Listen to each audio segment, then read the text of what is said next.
হুম, কার যেন পায়ের শব্দ শোনা যাচ্ছে। কোনো অতিথি আসছে নাকি? এখানে আর বেশি সময় নষ্ট করবেন না, আসামি একেবারে গা ঢাকা দিতে পারে। এই মণিলালের কাছে এখন কত টাকার পাথর থাকতে পারে? মাঝে মাঝে পার্কের হাওয়া খেতে যাই অবশ্য। আসলে আমি কলকাতায় থাকি কিনা। খুনের পরে যত মুশকিল বাধে এই লাশ নিয়ে। লাশের গতি করা বড় দায়। হ্যাঁ, পুলিশ খুব শীঘ্রই এসে পড়বে। আচ্ছা, এখানে সবচেয়ে কাছে কোন গ্রাম আছে? এই যুক্তিটা অকাট্য বলে মনে হচ্ছে না, বুঝলে? না, কিন্তু এর দ্বারা আমার একটা মত রীতিমতো সমর্থিত হচ্ছে। মৃতের জুতোর তলা দেখে আমি যে সিদ্ধান্তে উপস্থিত হয়েছি।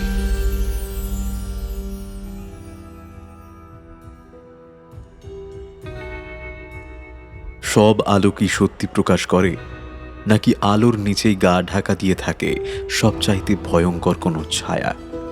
নমস্কার, গপ্প জুজু ইউটিউব চ্যানেলে আপনাদের সবাইকে স্বাগত। আজ আপনাদের জন্য নিয়ে এসেছি বাংলা রহস্য সাহিত্যের কিংবদন্তি হেমেন্দ্র কুমার রায়ের এক টানটান রোমাঞ্চকর সৃষ্টি, রহস্যের আলো ছায়া। একটি রহস্যজনক মৃত্যু, ক্ষমতার লোভ আর মুখোশধারী মানুষের ভিড়ে সত্যকে খুঁজে বের করার এক বিপজ্জনক লড়াই, যেখানে প্রতিটি মোড়েই অপেক্ষা করছে অদেখা সব বিপদ। আসুন তাহলে আমরা প্রবেশ করি সেই রহস্যের আলো ছায়ায়। শুনবেন হেমেন্দ্র কুমার রায়ের লেখা রহস্যের আলো ছায়া।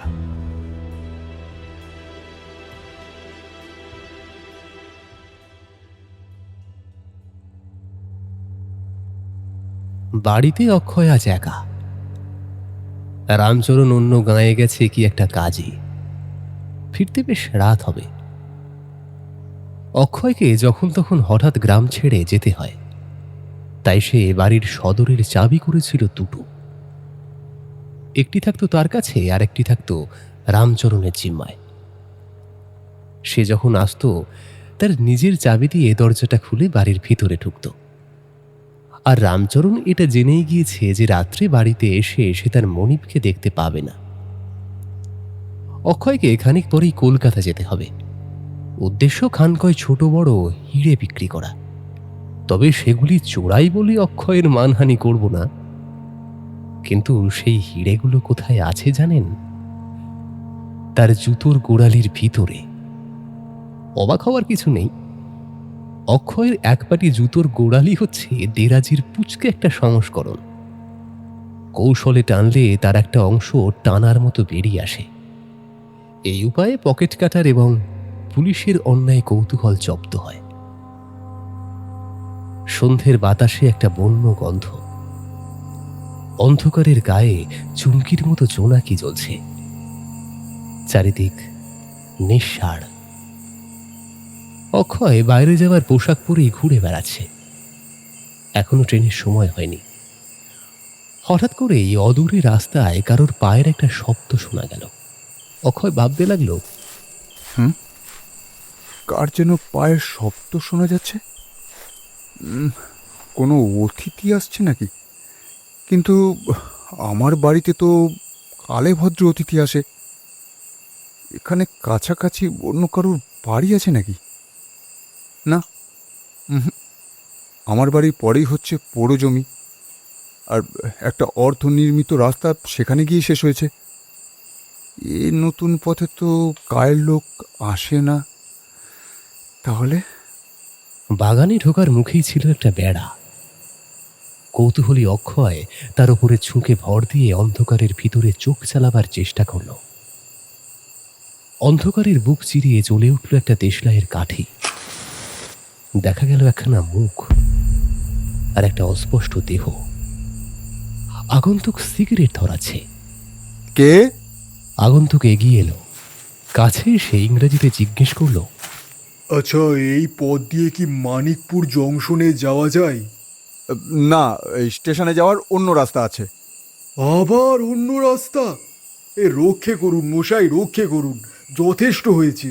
কে এক বোকা আমাকে এমন রাস্তা দেখিয়ে দিয়েছে, সেই তখন থেকে ঘুরে যাচ্ছি। ঘুরে ঘুরে একেবারে পায়ের নাড়ি ছিঁড়ে গেল মশাই। তা মশাইয়ের কোথা থেকে আসা হচ্ছে?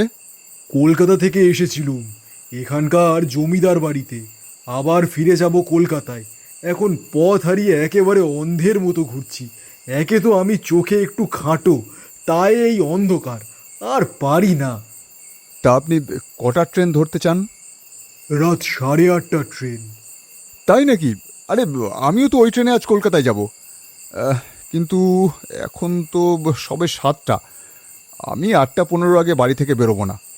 দেখুন, আপনি যদি আমার বৈঠকখানায় এসে খানিকক্ষণ বসেন, তাহলে আমরা একসঙ্গেই স্টেশনে যেতে পারি। স্টেশন এখান থেকে বেশি দূর নয়, এই 8 মাইলের রাস্তা। মুখখানা সামনের দিকে বাড়িয়ে চশমা পরা চোখে বাড়ির দিকে একবার তাকিয়ে আগন্তুক কৃতজ্ঞ কণ্ঠে বলল, ধন্যবাদ, ধন্যবাদ মশাই। অক্ষয় বেড়ার দরজা খুলে দিল। আগন্তুক একটু ইতস্তত ভাব দেখালো, তারপরে মুখের আধপোড়া সিগারেটটা ছুঁড়ে ফেলে দিয়ে বাগানের ভিতরে প্রবেশ করল। বৈঠকখানাটা অন্ধকার ছিল। অক্ষয় কড়িকাঠ থেকে ঝোলানো একটা ল্যাম্পে অগ্নিসংযোগ করল। এতক্ষণ পরে দুজনেই দুজনকে ভালো করে দেখবার সুবিধে হল। অক্ষয় সচমুখে নিজের মনে মনে বলল, ও হরি, এই যে দেখছি জহুরি মণিলাল বুলা ভাই। মুখ থেকেই বোঝা যাচ্ছে আমাকে চেনে না। আরে বসুন মশাই, বসুন বসুন, আরাম করে বসুন। এই অনেক হাঁটাহাঁটি করেছেন, তা বলছি একটু চা চলবে নাকি? চা? হ্যাঁ। মণিলাল ঘাড় নেড়ে সম্মতি জানালো। তার পরনে একটা কোট এবং প্যান্টুলু, মাথায় ধূসর রঙের নেমোদার টুপি অর্থাৎ ফেল্ট হ্যাট। সে টুপিটা ঘরের এক কোনায় চেয়ারের উপর রাখলো এবং হাতের ছোট ব্যাগটা রাখলো টেবিলের ওপরে। ছাতাটাও তার গায়ে ঠেসিয়ে দাঁড় করিয়ে সোফার উপরে এসে বসল। বৈঠকখানার একপাশে রান্নাঘর, উনুনে আগুন ছিল। চায়ের জল গরম করতে বেশি সময় লাগলো না। চা তৈরি করে অক্ষয় আবার বৈঠকখানায় এসে ঢুকল। চায়ের ট্রেখানা টেবিলের উপরে সে রাখল। একখানা থালায় দুটো রসগোল্লা এবং অপর থালায় দুটো ক্রিম ক্র্যাকার বিস্কুট দিতেও সে ভুলল না, এবং একটা তারা কাটা দামি কাচের গ্লাসে জল ঢেলে সে বলল, কিছু মনে করবেন না, বাড়িতে আপাতত আর কিছু খাবার খুঁজে পেলাম না। আরে না না মশাই, আপনি কি বলেন না, সংকোচের কোনো কারণই নেই। আর তাছাড়া আপনি যে দুটি খাবার দিয়েছেন ওই দুটিই আমি ভালোবাসি। এই বলে একটা রসগোল্লা মুখে চালান করে দিল সে। মণিলাল যে কেন জমিদার বাড়িতে গিয়েছিল এ কথা জানবার জন্য অক্ষয়ের মনে আগ্রহ হলো, কিন্তু অক্ষয় এ সম্বন্ধে সরাসরি কোনো প্রশ্ন করতে ভরসা পেল না, এবং মণিলালও এই নিয়ে নীরব হয়েই নিজের চা এবং খাবার নিয়েই ব্যস্ত রইল। ব্যাপারটা কি? এই মণিলাল বুলা ভাই হচ্ছে একজন নামজাদা জহুরি। সে যখন নিজে জমিদার বাড়িতে এসেছে তখন কাজটা নিশ্চয়ই জরুরি। কিন্তু কিরকম জরুরি? বোঝা গেছে, দিন 10 পরেই জমিদারের একমাত্র মেয়ের বিয়ে। এত বড় ডাক সাইটে জমিদারের একমাত্র মেয়ের বিয়ে, না জানি কত হাজার টাকার জড়োয়া গহনা যৌতুক দেওয়া হবে। মণিলাল নিশ্চয়ই রাশি রাশি হীরা, চুনি, পান্নার নমুনা নিয়ে এসেছে। ওর জামার আর ওই ব্যাগের ভিতরে খুঁজলে পাওয়া যাবে হয়তো হয়তো লক্ষপতির ঐশ্বর্য। অক্ষয় ছিঁচকে চোর নয়, মারিত হাতি, লুটিত ভাণ্ডার। সোনাদানা অক্ষয়ের অপছন্দ না বটে, কিন্তু হিরে এবং পান্নার দিকেই তার ঝোঁকটা বেশি। হিরে এবং পান্না বড় ভালো জিনিস, ভারী নয়, মস্ত নয়, হাতের মুঠোর ভিতরে লুকিয়ে রাখা যায়। দস্তুর মতো 7 রাজার ধন। এই মণিলালের কাছে এখন কত টাকার পাথর থাকতে পারে? আজ ভারী শীত পড়েছে। উফ, কি ঠান্ডা করছে। হ্যাঁ হ্যাঁ হ্যাঁ, বড্ড শীত পড়েছে। কত টাকার পাথর আছে? 5,000, 10,000? তার চেয়েও বেশি। জমিদার যত টাকার পাথর কিনবেন তাকে দেখাবার জন্য মণিলাল নিশ্চয়ই তার চেয়ে ঢের বেশি টাকার জিনিস এনেছে, নইলে ও নিজে আসতো না। আমার মনে হয় ওর কাছে কম করে 50,000 টাকার পাথর আছে। হ্যাঁ, আগে বলছিলাম, আপনি ফুলের বাগান ভালোবাসেন? মাঝে মাঝে পার্কের হাওয়া খেতে যাই অবশ্য। আসলে আমি কলকাতায় থাকি কিনা, আবার সে বোবা, এটাই স্বাভাবিক। অক্ষয় বুঝল মণিলাল বেশি কথা বলতে নারাজ। হাজার হাজার টাকার সম্পত্তি যার সঙ্গে সঙ্গে ফেরে মুখরতা তার সাজে না। সে মনে মনে একটা হিসেব কষে নিল পুরো ব্যাপারটা নিয়ে, ঠিক কত টাকা সে পেতে পারে। এরপরে একবার আর চোখে মণিলালের দিকে তাকিয়ে ছট করেই আবার নজরটা ফিরিয়ে নিল সে। তার মনের ভিতরে জেগে উঠছে একটা বিশ্রী ভাব, একে দমন করতেই হবে। আমি চুরি করি বটে, কিন্তু খুন? না না না না না, এ হচ্ছে ভয়াবহ পাগলামি। হ্যাঁ, একবার শ্যামবাজারের একটা পাহারাওয়ালাকে ছোড়া মারতে হয়েছিল বটে, কিন্তু কিন্তু সে তো হচ্ছে তার নিজেরই দোষ।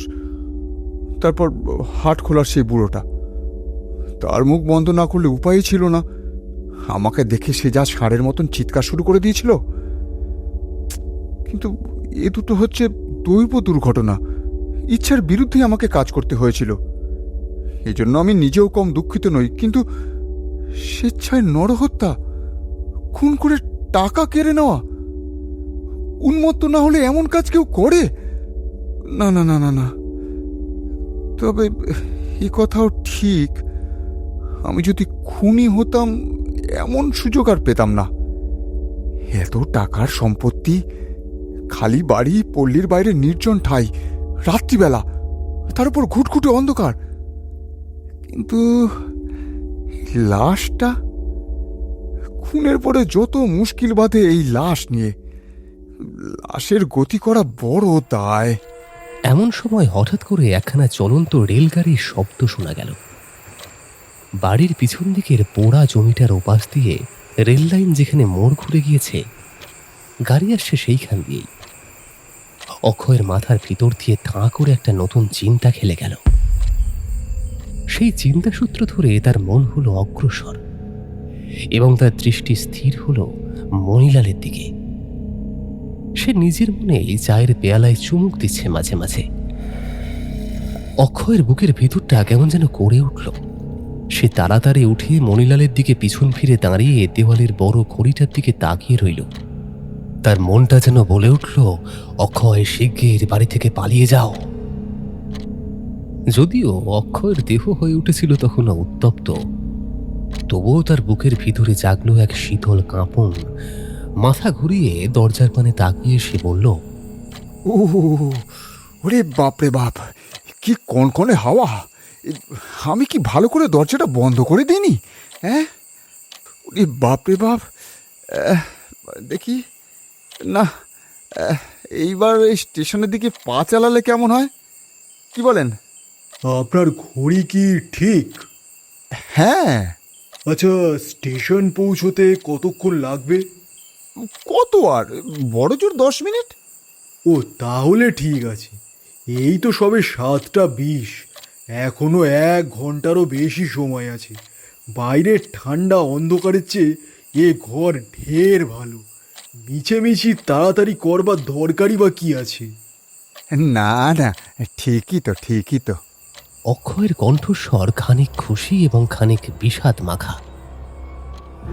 আরো খানিকক্ষণ সে সেখানেই দাঁড়িয়ে রইল, কালো রাত্রির মধ্যে চোখ ডুবিয়ে স্বপ্নাচ্ছন্নের মতো। তারপরে দরজা বন্ধ করে দিল নিঃশব্দে। তারপর সে নিজের চেয়ারে বসে বাক্যব্যয়ে নারাজ মণিলালের সঙ্গে আলাপ জমানোর চেষ্টা করল। কিন্তু তার কথাগুলো কেমন যেন বাধু বাধু এবং অসংলগ্ন। সে অনুভব করল তার মুখ যেন ক্রমেই তপ্ত, আর মস্তিষ্ক যেন ক্রমেই পরিপূর্ণ হয়ে উঠছে এবং তার কান যেন ভোঁ ভোঁ করছে। তার চোখ যেন কি এক ভয়াবহ একাগ্রতার সঙ্গে মণিলালের দিকে নজর দিতে চায়। তারপরে প্রাণপণে সে অন্যদিকে দৃষ্টি ফেরালো বটে, কিন্তু পর মুহূর্তেই আবারও ভয়ানকভাবে তার দিকেই তাকাতে বাধ্য হলো সে। কিন্তু তার মনের ভিতরে কেবল একটাই প্রশ্ন চলাফেরা করতে লাগলো, এমন অবস্থায় পড়লে অন্য কোনো খুনি কি করতো এখন? দেখতে দেখতে সে ধীরে ধীরে প্রত্যেক দিক থেকে নিজের ভীষণ সংকল্পকে পরিপূর্ণ করে তুলল। সে কোনো দিকেই কোনো ছিদ্র রাখল না। রত্নের পুঁজি হাতাবার জন্য তার হাত একেবারে নিষ্পিস করতে লাগলো। হাজার হোক, অক্ষয় অপরাধী ছাড়া আর কিছুই নয়। এইসব কাজে সে অভ্যস্ত। সে হচ্ছে শিকারী বাঘ। সৎপথে এসে কোনোদিনও অর্থোপার্জন করেনি। তার স্বাভাবিক প্রবৃত্তি হচ্ছে হিংস্র। এত হিরে পান্না তার হাতের কাছে এসেও সে হাতছাড়া করে ফেলবে, এই সম্ভাবনা অক্ষয়ের চিত্তকে ক্রমে বেপরোয়া করে তুলতে লাগলো। তারপরে সে এই বিষম লোভের নাগাল থেকে বেরিয়ে যাবার জন্য একবার শেষ চেষ্টা করবে স্থির করল। যতক্ষণ না ট্রেনের সময় আসে ততক্ষণ সে মণিলালের সামনে থাকবে না। মশাই, আমি জামা জুতো কাপড় বদলে আসি। উফ, এই যেরকম ঠান্ডা পড়েছে, এই পোশাকে বাইরে যাওয়া উচিত নয়। দাঁড়ান, একটু দাঁড়ান। নিশ্চয়ই নয়, অসুখ হতে পারে। যান যান যান, আপনি বরং পোশাক বদলে আসুন। বৈঠকখানার পাশেই ছিল দালান। ঘর থেকে বেরিয়ে অক্ষয় সেখানে গিয়ে দাঁড়ালো। তার জামা কাপড় বদলাবার কোনো দরকার নেই, এটা একটা বাজে কথা মাত্র। তবুও সে আনলার কাছে গিয়ে অকারণেই পোশাক পরিবর্তনে নিযুক্ত হলো। ভাবল এইখানে দাঁড়িয়ে দাঁড়িয়েই বাকি সময়টা কাটিয়ে দেবে। সে একটা দীর্ঘশ্বাস ত্যাগ করলো, তারপরে বলল, হা, স্বস্তি। ও ও বাবারে, ও ঘর হচ্ছে অভিশপ্ত, অভিশপ্ত। ওখানকার বাতাস বিষাক্ত। উফ, ওখান থেকে পালিয়ে এসে বাঁচলাম যেন। নইলে নইলে এখন হয়তো কি করে ফেলতাম। না না, এখানে থাকলে প্রলোভন আর আমাকে আক্রমণ করতে পারবে না।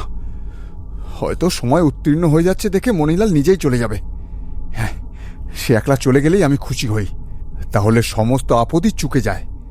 অন্তত অন্তত এই ভীষণ সুযোগ বা সম্ভাবনার দায় থেকে আমি রেহাই পাই। আর ওই হীরা পান্নাগুলো। একজোড়া নতুন জুতো পরতে পরতে অক্ষয় ধীরে ধীরে মাথা তুলল। খোলা দরজার দিকে পিছন ফিরে বসে আছে মণিলাল। কাগজ আর তামাক দিয়ে আপন মনে সে নতুন সিগারেট পাকাচ্ছে। অক্ষয় আবারও একটা দীর্ঘশ্বাস ফেলল। আর জুতো পরা তার হলো না। মণিলালের পৃষ্ঠদেশের দিকে নিষ্পলক নেত্রে সে স্থির দৃষ্টিতে তাকিয়ে রইল মূর্তির মতো। তারপর দৃষ্টি না ফিরিয়েই পা থেকে জুতো জোড়া খুলে ফেলল।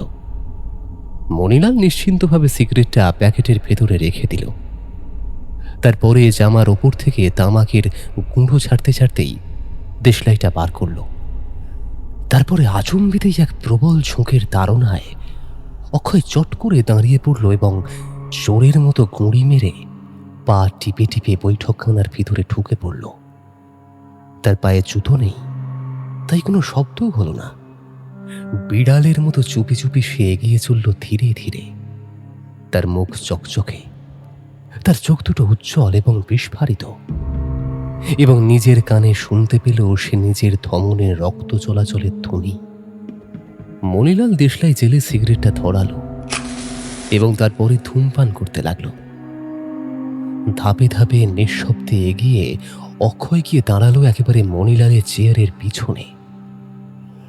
পাছে তার নিঃশ্বাসের শব্দ মণিলালের মাথার উপরে গিয়ে পড়ে, সেই ভয়ে সে নিজের মুখটা ফিরিয়ে নিল। এইভাবে কেটে গেল আরো আধ মিনিট। সে যেন সাক্ষাৎ হত্যার মূর্তি বলির জীবের দিকে তাকিয়ে আছে ভয়াল প্রদীপ্ত চক্ষে। উন্মুক্ত মুখবিবর দিয়ে দ্রুত শ্বাস প্রশ্বাস বেরিয়ে আসছে তার নীরবে। দুহাতের আঙুলগুলো যেন ধরফর করছে বহুমুখী সাপের মতো। তারপরে আবারও নিঃশব্দেই অক্ষয় ফিরে গেল দালানের দিকে। একটা গভীর নিঃশ্বাস ফেলল সে। আরেকটু হলেই হয়েছিল আর কি। মণিলালের জীবন ঝুলছিল একগাছা সুতোর ডগায়। আমার হাতে কোনো অস্ত্র থাকতো, অন্তত অন্তত একটা হাতুড়ি বা একখানা পাথর। হঠাৎ করেই অক্ষয়ের চোখ পড়ল দালানের একটা কোণে। সেখানে দেওয়ালের কোণে দাঁড় করানো রয়েছে একটা লোহার করাত। বাড়ির জানলা থেকে এটা কবি খুলে পড়েছিল আর ভৃত্য রামচরণ সেখানে এনে রেখেছিল। অক্ষয় সেটা তুলে নিল, হাতের ওপরে রেখে তার ভার পরীক্ষা করল।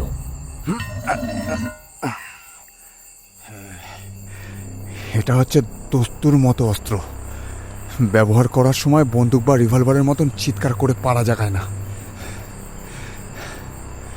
আমার কার্যসিদ্ধির পক্ষে যথেষ্ট। কিন্তু না না, এসব কথা নিয়ে মাথা ঘামানো ভালো নয়। এটাকে যথাস্থানে রেখে দেওয়াই উচিত। কিন্তু লোহার ডান্ডাটা সে রাখল না। উঁকি মেরে দেখল মণিলাল তখনও সেইভাবে বসেই সিগারেট টানছে। আবারও অক্ষয়ের ভাবমূর্তির পরিবর্তন হলো। আবার তার মুখ হয়ে উঠল রক্তের মতো লাল টকটকে এবং ভ্রুকুটি কুটিল, এবং তার গলার উপরে ফুলে উঠল শিরা উপশিরা এবং পায়ে পায়ে। আবারও সে এগিয়ে গেল বৈঠকখানার ভিতরে। মণিলালের চেয়ার থেকে কিছুটা তফাতে দাঁড়িয়ে সে মাথার উপরে তুলল সেই লোহার ডান্ডাটা। তারপরেই একটা অস্পষ্ট শব্দ হলো। ডান্ডাটা যখন নিচে নামছে, মণিলাল হঠাৎ করে ফিরে দেখল, আর তাতেই অক্ষয়ের লক্ষ্যভ্রষ্ট হয়ে আংশিকভাবে ব্যর্থ হয়ে গেল সে। ডান্ডাটা তার মাথায় না পড়ে এক পাশ ঘেঁষে নেমে এলো একটা অপেক্ষাকৃত সামান্য রকমের আঘাত দিয়ে। ভয়ার্ত একটা চিৎকার করে মণিলাল লাফিয়ে দাঁড়িয়ে উঠল এবং প্রাণপণে চেপে ধরল অক্ষয়ের দুটো হাত। তারপরে আরম্ভ হলো বিষম এক ধস্তাধস্তি। দুজনেই দুজনকে চেপে ধরল সাংঘাতিক আলিঙ্গনে, এবং দুজনেই কখনো দুলছে এপাশোপাশে, আবার কখনো এগোচ্ছে বা পিছিয়ে যাচ্ছে। চেয়ার পড়ল উল্টে, টেবিলের উপরে ঠিকরে পড়ল কাচের গ্লাসটা। তারপরে মণিলালের চশমাটার হলো সেই দশা। দুজনের পায়ের চাপে গেলাস এবং চশমা হলো পুরো পুরো, এবং তারপরেও আরো বারদিনেক শোনা গেল মণিলালের সেই বিকট চিৎকার। বিদীর্ণ করে দিল রাতের স্তব্ধতাকে। সেই উন্মাদগ্রস্ত অবস্থাতেও অক্ষয়ের বুকের ভিতরটা আতঙ্কে শিউরে উঠল। যদি কোনো পথিক দৈব গতিকে এদিকে এসে পড়ে, আর যদি শুনতে পায় সেটা। নিজের দেহের সমস্ত শক্তি একত্রিত করে অক্ষয় তার প্রতিদ্বন্দ্বীকে টেবিলের উপরে চেপে ধরল এবং টেবিলের আচ্ছাদনের একটা অংশ পুড়ে দিল তার মুখের ভিতরে। এইভাবে তারা নিশ্চল হয়ে রইল আরো মিনিট দুয়েক। সে এক ভয়াবহ নাটকীয় দৃশ্য। দেখতে দেখতেই মণিলালের দেহটা এলিয়ে পড়ল মাটিতে। ক্রমে ক্রমে তার মাংসপেশির স্পন্দন থেমে গেল। তখন অক্ষয় তাকে ছেড়ে দিল। মণিলালের জীবনহীন দেহটা মাটির উপরে লুটিয়ে পড়ল ধীরে ধীরে। যা হবার তাই হয়ে গেল।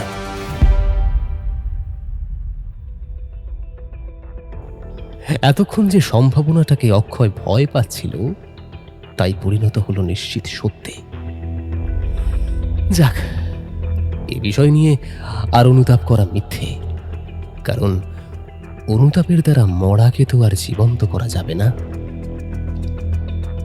অক্ষয় দাঁড়িয়ে দাঁড়িয়ে হাঁপাতে লাগলো। এই শীতকালেও সে ঘেমে উঠেছে। রুমাল দিয়ে কপালের ঘাম মুছে ঘড়ির দিকে তাকালো সে। সবে 7:30। এই কয়েক মিনিটের মধ্যেই এত বড় একটা কাণ্ড হয়ে গেল। এতক্ষণ প্রত্যেকটা মিনিটকেই যেন মনে হচ্ছিল এক একটা ঘন্টার মতো দীর্ঘ। 7:30। ট্রেন আসবে 8:30। হাতের সময় এখনো আরো 1 ঘন্টা। এর মধ্যেই বাকি সমস্ত কাজ শেষ করে ফেলতে হবে তাকে। তা 1 ঘন্টা সময় তো আর নিতান্ত কম নয়। অক্ষয়ের ভাবভঙ্গি শান্ত। তা শুধু একটা মাত্রই দুর্ভাবনা, সেটা হলো মণিলালের চিৎকার কেউ শুনতে পেয়েছে কিনা। আর যদি কেউ শুনতে না পায়, তাহলে তাকে আর পায় কে? তারপরে সে হেঁট হয়ে মৃতদেহের দাঁতের ভিতর থেকে টেবিল ক্লথখানা আস্তে আস্তে বের করে নিল। তারপর তার জামা কাপড়ে খুঁজতে আরম্ভ করল। তবে বেশিক্ষণ সময় লাগলো না। যা খুঁজছিল তা পেতে। এক একটা ছোট্ট চামড়ার বাক্সের ভিতরে আলাদা আলাদা কাগজের মোড়কে মোড়া ছিল হিড়ে, চুনি, পান্না এবং মুক্তো প্রভৃতি দামি জিনিসপত্র। তাহলে তার শ্রম সার্থক হলো। মানুষের প্রাণবধ করেছে বলে তার মনে একটু অনুশোচনার সঞ্চার হলো না, বরং সে নিজেকে নিজেই অভিনন্দন দিতে লাগলো। তারপরে সে সুপটু হাতে কর্তব্য সম্পাদনে নিযুক্ত হলো। টেবিল ক্লথের ওপরে পড়েছিল কয়েক ফোঁটা রক্ত। লাশের মাথার তলায় কার্পেটটার ওপরেও লেগেছিল রক্তের ছাপ। জল এবং ন্যাকড়া দিয়ে সেগুলো সাবধানে ধুয়ে মুছে ফেলল। তারপরে লাশের মাথার তলায় একখানা খবরের কাগজ বিছিয়ে দিল, যাতে নতুন রক্তের দাগ কার্পেটটাকে কলঙ্কিত না করে। এবং তারপর টেবিলের কাপড়গুলো আবার টেবিলের উপরে পেতে দিল। উল্টানো চেয়ারখানা দাঁড় করিয়ে দিল সোজা করে। কার্পেটের উপরে পড়েছিল একটা পায়ের চাপে চেপটে যাওয়া সিগারেটের ধ্বংসাবশেষ এবং দেশলাই কাঠির টুকরো। সে দুটোকে তুলে ছুঁড়ে ফেলে দিল দালানের দিকে। কার্পেটের ওপরে একরাশ কাচের গুঁড়ো পড়েছিল, সেই তারামার্কা কাচের গ্লাসটা আর মণিলালের চশমার ভাঙা টুকরোগুলো। সেগুলোকে তুলে সে আগে একখানা কাগজে রাখল। তারপর যতদূর সম্ভব যত্ন করে বেছে বেছে চশমার ভাঙা কাছের টুকরোগুলোকে একখানা কাগজে তুলে রাখল এবং চশমার ফ্রেম এবং কাচের চূর্ণগুলো একটা মোড়কে রেখে নিজের পকেটের ভিতরে ভরে রাখল। যেগুলোকে গেলাসের ভাঙা কাচের টুকরো বলে মনে হলো, সেগুলো কাগজে তুলে নিয়ে ঘরের বাইরে বাড়ির খিড়কির দিকে গেল। সেখানে একটা আস্থা করছিল। কাগজে মোড়া কাচের টুকরোগুলো তার ভেতরেই ফেলে দিয়ে আবার ফিরে এলো সে। এবারে তার আসল কাজ। টেবিলের টানার ভিতর থেকে সে একখানা ফিতার কাঠামো বের করে আনলো। খানিকটা ফিতা ছিঁড়ে নিয়ে মৃত ছাতা এবং ব্যাগটা নিজের কাঁধে ঝুলিয়ে নিল। তারপরে ভূমিতল থেকে মৃতদেহটাকে টেনে তুলে কাঁধের উপরে রাখল সে। মণিলাল ছোটখাটো মানুষ, তার দেহ বেশি ভারী নয় এবং অক্ষয় হচ্ছে দীর্ঘদেহী, একদম হৃষ্টপুষ্ট বলবান ব্যক্তি। সুতরাং তার পক্ষে বড়জোর কোন রকমে 15 বা 20 ওজনের দেহকে বহন করা কোনো কষ্টসাধ্য ব্যাপার নয়। শীতের রাত্রি, চারিদিক নিঝুম। অক্ষয় খিড়কি দিয়ে বেরিয়ে পুরো জমির উপরে গিয়ে পড়ল। কুয়াশা যেন অন্ধকারকে আরো ঘন করে তুলেছে। চোখ চালিয়েও কিছু দেখা যায় না। অক্ষয় খানিকক্ষণ কান পেতে দাঁড়িয়ে রইল। একটা ভীত শিয়াল বা কুকুরের দ্রুত পদশব্দ ছাড়া আর অন্য কোনো মানুষের সাড়া পাওয়া গেল না। অক্ষয় অত্যন্ত দৃঢ় পদে অগ্রসর হচ্ছিল। পুরো জমিটা এবড়ো খেবড়ো এবং কাঁকুড়ে ভরা হলেও আধার রাতে তার খুব একটা অসুবিধা হচ্ছিল না চলতে, কারণ সেই মাঠ তার বিশেষ পরিচিত। ঘাসের উপরে তার পায়ের শব্দ হচ্ছিল না বটে, কিন্তু সেই সূচিভেদ্য স্তব্ধতার মধ্যে তার কাঁধের ঝুলানো ব্যাগটা এবং ছাতাটা পরস্পরের সঙ্গে ঠোকাঠুকি করে তুলছিল এক বিরক্তজনক আওয়াজ। মণিলালের দোদুল্যমান মৃতদেহর চেয়ে সেই ব্যাগ এবং ছাতাকে সামলানোর জন্য অক্ষয়কে বিশেষ করে বেগ পেতে হচ্ছিল। এই পুরো জমিটার পাশেই রেল লাইন। সাধারণত জমিটুকু পার হতে 3-4 মিনিটের বেশি সময় লাগে না, কিন্তু রাতের অন্ধকারে পিঠে একখানা মোড়া নিয়ে অতি সাবধানে চারিদিকে চোখ এবং কান রেখে তারপরে চলতে চলতে হঠাৎ করে থমকে দাঁড়িয়ে আবারও অগ্রসর হতে গিয়ে অক্ষয়ের ওই মোটামুটি 8-9 মিনিট সময় লাগলো। তারপরে পাওয়া গেল রেল লাইনের তারের বেড়া। এবার সে চুপ করে দাঁড়িয়ে রইল খানিকক্ষণ। তার সন্দিগ্ধ দৃষ্টি খুঁজতে লাগলো কোনো জীবন্ত ছায়া এবং তার কান খুঁজতে লাগলো কোনো জীবনের সাড়া। কিছুই নেই, খালি অন্ধকার এবং নীরবতা। হঠাৎই দূর থেকে চলে উঠল চলন্ত রেলগাড়ির চাকার কর্কর আওয়াজ, তারপরে তীব্র বাঁশির চিৎকার। অক্ষয় সজাগ হয়ে উঠল। আর দেরি নয়, সে তাড়াতাড়ি তারের বেড়াটা পার হলো। তারপরে যেখানটায় লাইনটা বেঁকে মোড় ফিরেছে সেইখানটায় গিয়ে দাঁড়ালো। লাশটাকে কাঁধ থেকে নামিয়ে মাটির উপরে এমনভাবে উপর করে রাখলো যাতে দেহের কণ্ঠদেশটা পড়ে থাকে লাইনের উপরে। তারপরে সে পকেট থেকে ছুরি বের করে ছাতা এবং ব্যাগের ফিতেটা কেটে ফেলল। ছাতা এবং ব্যাগটাকে রাখলো লাশটার ঠিক পাশে। সযত্নে ফিতেটা আবার পকেটে পুরল। তবে রেল লাইনের কাছে পড়ে রইল কেবল ফিতার ফাঁসটুকু। সেটা তার চোখে এড়িয়ে গেল। গাড়ির শব্দটা ক্রমেই কাছে এগিয়ে আসছে। এখানে নিশ্চয়ই মালগাড়ি। অক্ষয় তাড়াতাড়ি পকেট থেকে কাগজের মোড়কটাকে বার করল।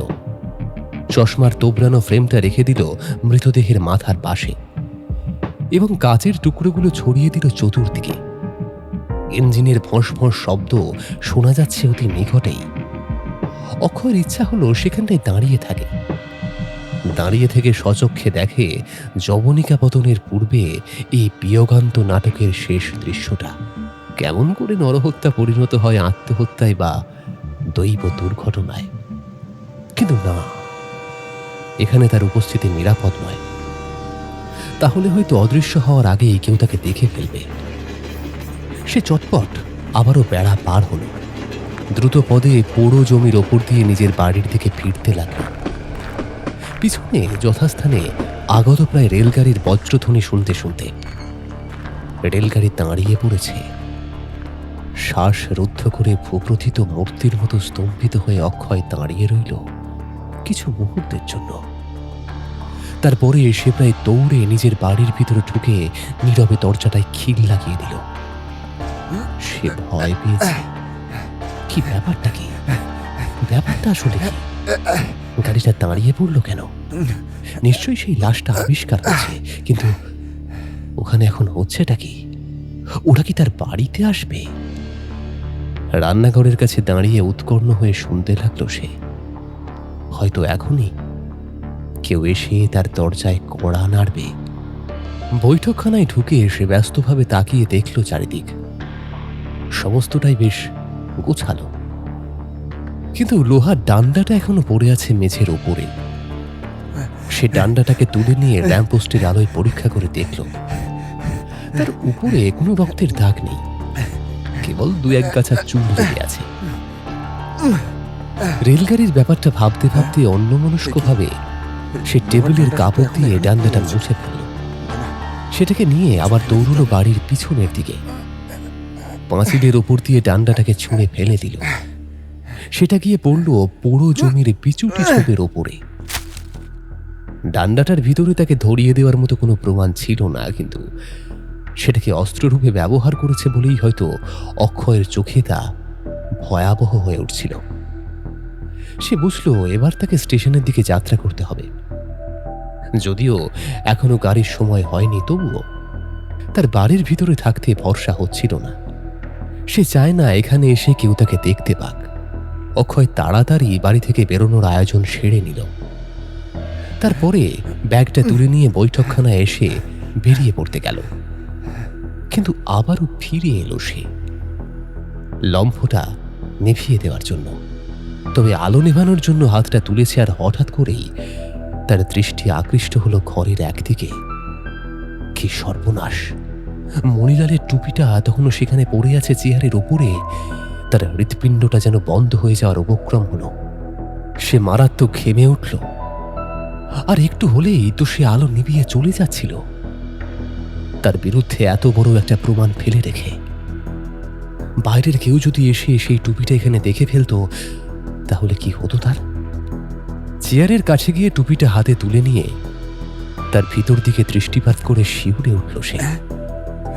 টুপিটা না দেখে চলে গেলে তার কি আর রক্ষে ছিল? আর এখনই যদি কেউ এসে পড়ে আর তার হাতে বা ঘরে এই টুপিটা দেখতে পায়, তাহলে তাকে কেউ ফাঁসিকার থেকে বাঁচাতে পারবে না। এসব কথা ভেবেই সে ঠকঠক করে কাঁপতে লাগলো, কিন্তু দারুণ আতঙ্কে সে বুদ্ধি হারালো না। রান্নাঘরের উনুনের কাছে ছুটে গিয়ে সে দেখল আগুন নিভে গেছে। তখনই সে জ্বালানি কাঠ জোগাড় করে সেখানে অগ্নিসংযোগ করল। তারপরে ছুরি দিয়ে টুপিটা খণ্ড খণ্ড করে কেটে অতি সন্তর্পণে আগুনে দিয়ে দিল। তার হৃৎপিণ্ড যেন দুপ দুপ করে লাফিয়ে চলেছে। যদি কেউ এসে পড়ে এই ভাবনায়, আর তার হাতের কাঁপুনি যেন থামতেই চাইছে না। এখনই এত সাবধানতা ব্যর্থ হয়ে যেত আর কি। তবে নেমোদা বা ফেল্ট হ্যাট সহজে পড়বার জিনিস নয়।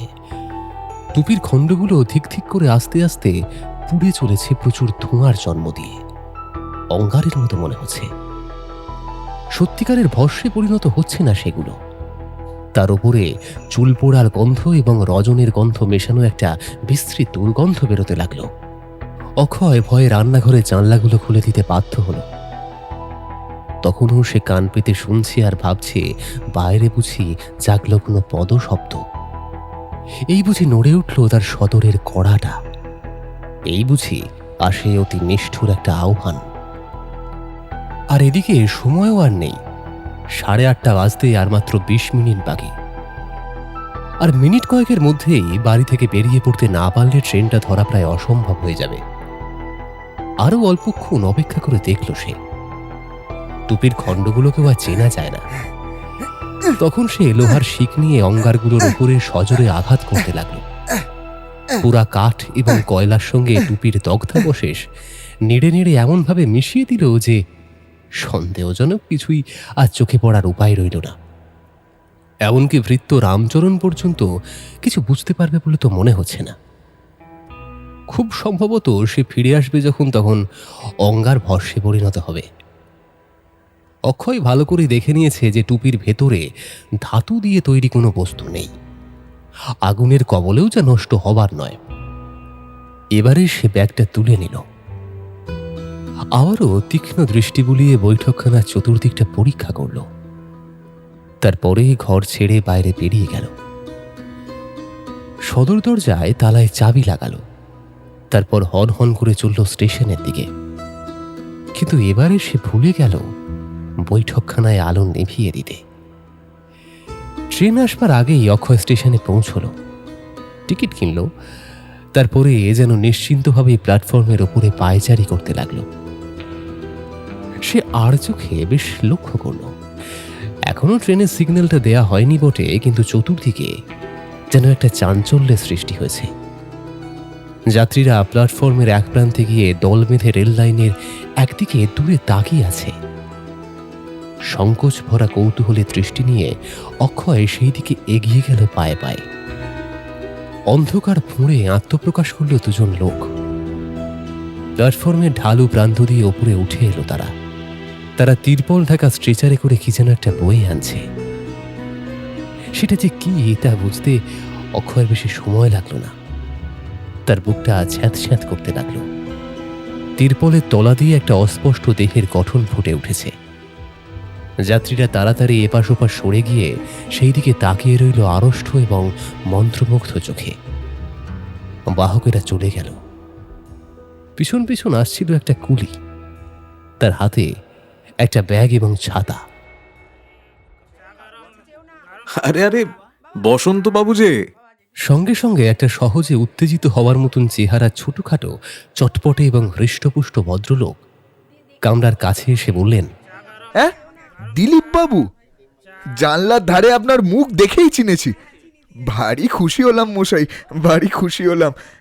কিন্তু আপনারা হচ্ছেন মস্ত বড় বিজ্ঞ লোক, আমাকে আপদ ভাববেন না তো? আপনার দীনতা দেখে লজ্জা পাচ্ছি, কিন্তু যাক সে কথা। এখানে আপনি কি করছেন বলুন দেখি? আমার ছোট ভাই এখান থেকেই কিছু দূরে একটা জমি কিনেছে, আমি তাই দেখতে এসেছিলাম। এই ট্রেনেই কলকাতায় ফিরবো। বলেই বসন্তবাবু দরজাটা খুলে কামরার ভিতরে উঠে এলেন। তারপরে বসে পড়ে বললেন, কিন্তু আপনারা কোথায় গিয়েছিলেন? সঙ্গে ওই রহস্যময় ছোট বাক্সটিও এনেছেন দেখছি। ও বাক্সটি দেখেই নতুন অ্যাডভেঞ্চারের গন্ধ পাচ্ছি। আমার কাছে ওটি হচ্ছে ম্যাজিক বাক্স। ও বাক্সটি সঙ্গে না নিয়ে আমি কখনো বাড়ির বাইরে পা বাড়াই না। হঠাৎ কখন কি দরকার হতে পারে কে জানে। ছোট বাক্স বইতেও কষ্ট নেই, কিন্তু দরকারের সময় ওটি হাতের কাছে না পেলে না নাকালের অ্যাক্সেস হতে হয় একেবারে। বাক্সের দিকে দৃষ্টি নিবদ্ধ করে বসন্তবাবু বললেন, সেই ব্যাংকে খুনের মামলায় ওই বাক্স থেকে যন্ত্রপাতি বার করে আপনি যে আশ্চর্য ভেলকিবাজি দেখিয়েছিলেন, আমার এখনো মনে আছে। অদ্ভুত বাক্স, অদ্ভুত বাক্স। ওর মধ্যে যে কি জাদু আছে কে জানে। দিলীপ মৃদু হেসে সস্নেহে বাক্সটার দিকে তাকিয়ে তার ডালাটা খুললেন। একরত্তি বাক্স, চৌকো 1 ফুট মাত্র। দিলীপ বললেন, আমার পকেটে রসায়নশালার মধ্যে খুদে খুদে যে জিনিসগুলো আছে তার সাহায্যে যে কোনো রাসায়নিক অনায়াসেই প্রাথমিক পরীক্ষা কার্য সম্পাদন করতে পারেন। ভারী অদ্ভুত অদ্ভুত বাক্স। এই বলে বসন্ত মন্ত্রমুগ্ধের মতো ভিতরে তাকিয়ে রইলেন। তার ভিতরে যা কিছু আছে সব এতটুকু এতটুকু যেন সেই গালিভারের ভ্রমণ কাহিনীতে বর্ণিত কড়ি আঙুলের মতো ছোট ছোট মানুষের দেশ লিলিপুটের ব্যবহারযোগ্য। অথচ তার মধ্যে কি নেই? নানান রাসায়নিক তরল পদার্থে ভরা পরীক্ষার শিশি, কাঁচ নল, স্পিরিট ল্যাম্প, অনুবীক্ষণ যন্ত্র প্রভৃতি। এ যেন পুতুল খেলার বাক্স। কিন্তু মশাই, এত ছোট ছোট জিনিস নিয়ে কি কাজ করা যায়? ধরুন ওই অনুবীক্ষণটি। ওটিকে খেলনার মতো দেখতে বটে, কিন্তু ওটি খেলনা নয়। ওর বীক্ষণ কাঁচ ছোট হলেও যথেষ্ট শক্তিশালী। অবশ্য বড় যন্ত্রে কাজের সুবিধা হয় বেশি, কিন্তু পথে বিপথে যে কোনো বড় যন্ত্র পাওয়া তো অসম্ভব। সেখানে তার অভাব এর দ্বারা যথাসম্ভব পূরণ করা চলে। এগুলি হচ্ছে মধুর অভাবে গুড়ের মতো, বুঝলেন? কিছু নেই এর মধ্যে, তবু কিছু। বসন্ত হাত দিয়ে এক একটা জিনিস তোলেন আর বালকের মতো প্রশ্ন করতে থাকেন। তার অসীম কৌতূহল চরিতার্থ করতে করতে গাড়ি এসে পড়ল চাঁদনগর জাংশনে। বসন্ত বাইরের দিকে তাকিয়ে বললেন, ও দিলীপ বাবু, এইখানেই আমাদের গাড়ি বদল করতে হবে না? হ্যাঁ,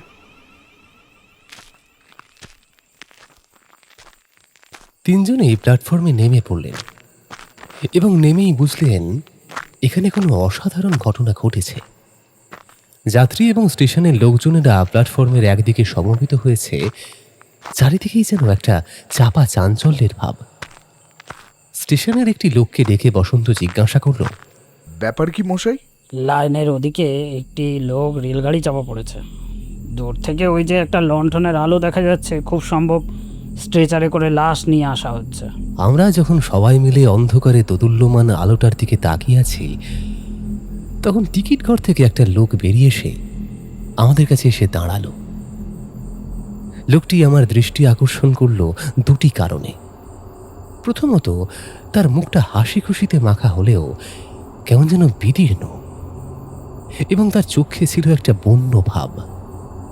আর দ্বিতীয়ত, সমগ্র কৌতূহলের সঙ্গে রেল লাইনের অন্ধকারের দিকে তাকিয়ে থাকলেও সে কারুকে কোনো প্রশ্ন করছিল না। দোদুল্যমান আলোটা কাছে এগিয়ে এলো। তারপরে দেখা গেল দুজন লোক তেরপলে ঢাকা একটা স্ট্রেচার নিয়ে প্ল্যাটফর্মের ঢালু গা বেয়ে উপরে উঠে আসে। তেরপলের তলায় একটা মানুষের মৃতদেহ, সেটাও আমরা বুঝতে পারলাম। একটা ছাতা এবং ব্যাগ নিয়ে আসছিল একজন কুলি। বসন্তবাবু তাড়াতাড়ি এগিয়ে গিয়ে জিজ্ঞাসা করলেন, যে লোক কাটা পড়েছে ওটা কি তারই ছাতা? হ্যাঁ বাবু। হ্যাঁ ভগবান, বলো কি? কেন বসন্তবাবু, আপনি এ কথা বলছেন কেন? ওটা হচ্ছে মনিলাল বুলা ভাইয়ের ছাতা। আমি ওর বাঁট দেখেই চিনেছি। জহুরি মনিলাল বুলা ভাই? হ্যাঁ, মনিলালের একটা অভ্যেস ছিল টুপির তলায় নিজের নাম লিখে রাখা।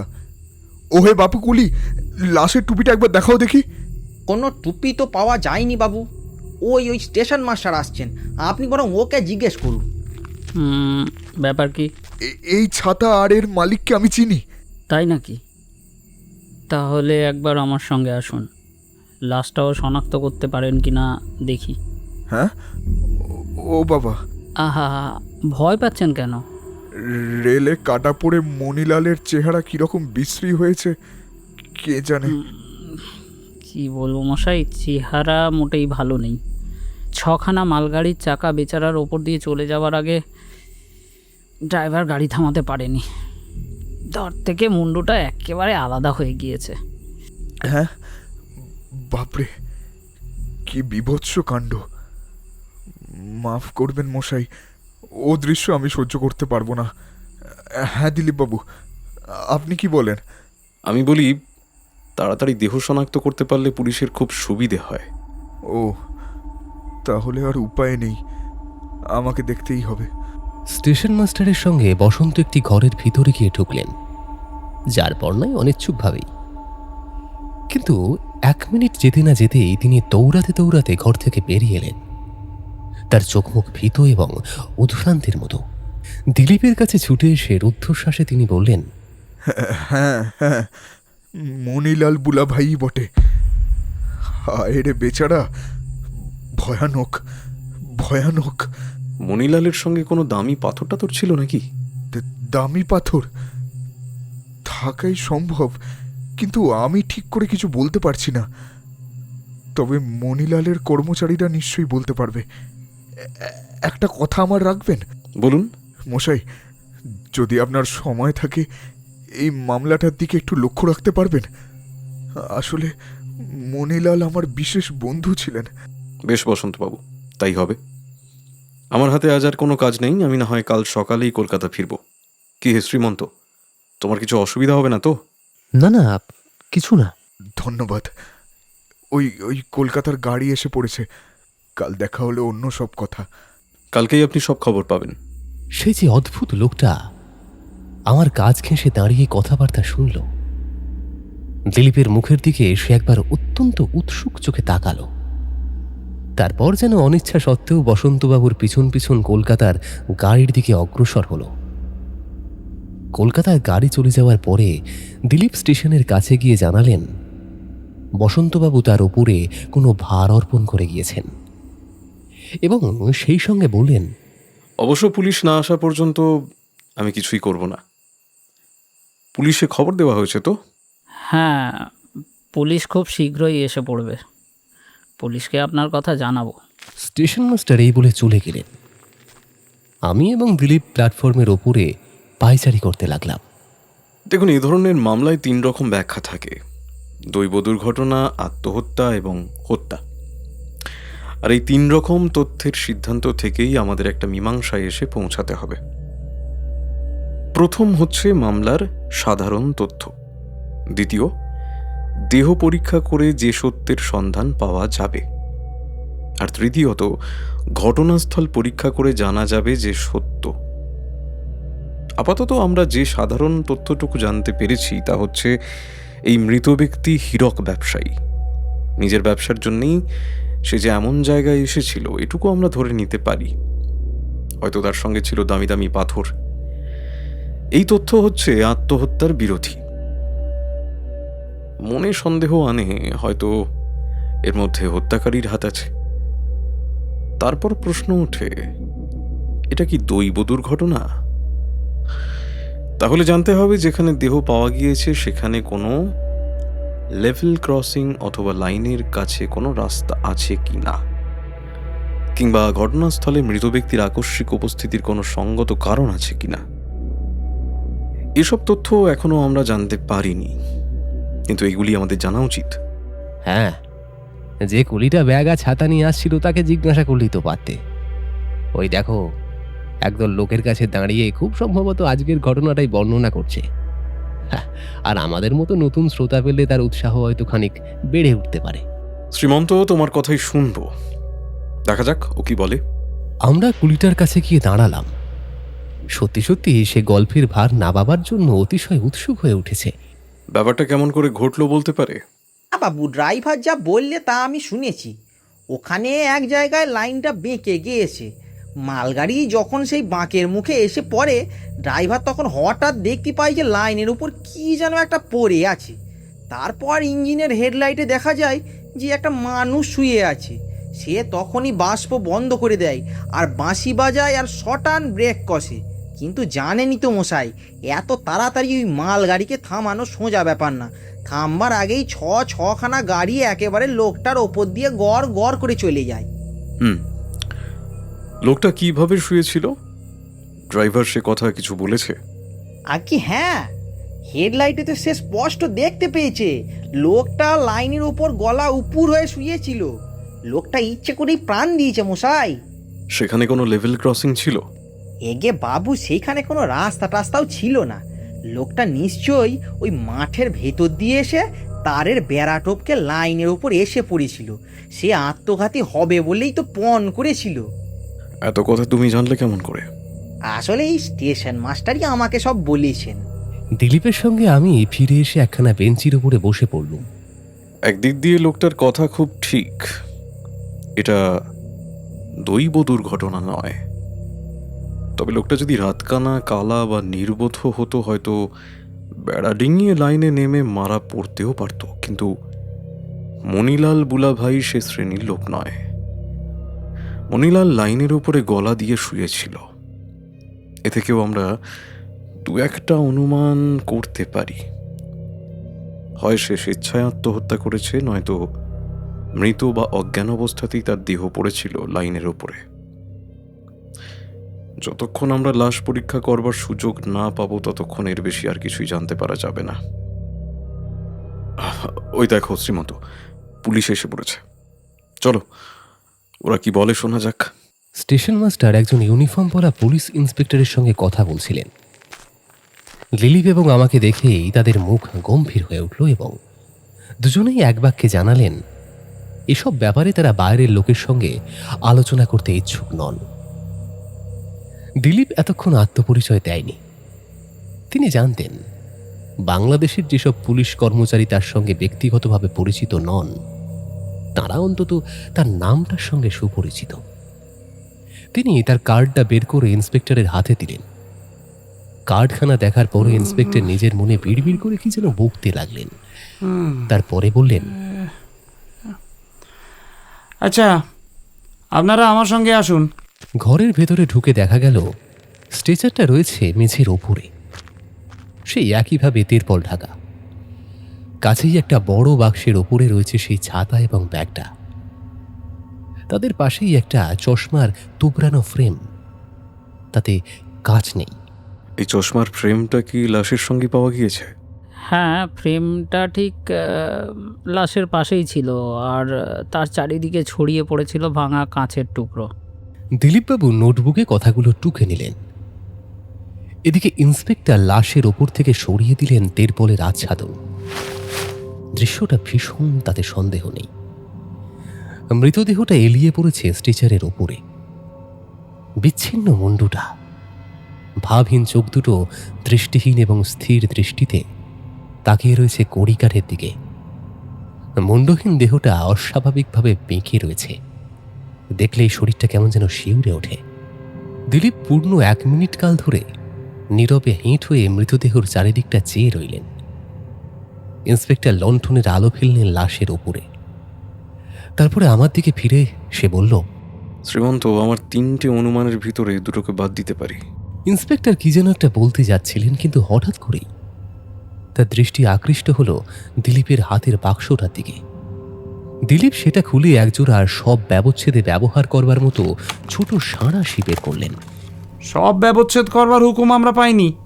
আমি তা জানি মশাই, আমি শুধু মুখের ভিতরটা পরীক্ষা করব।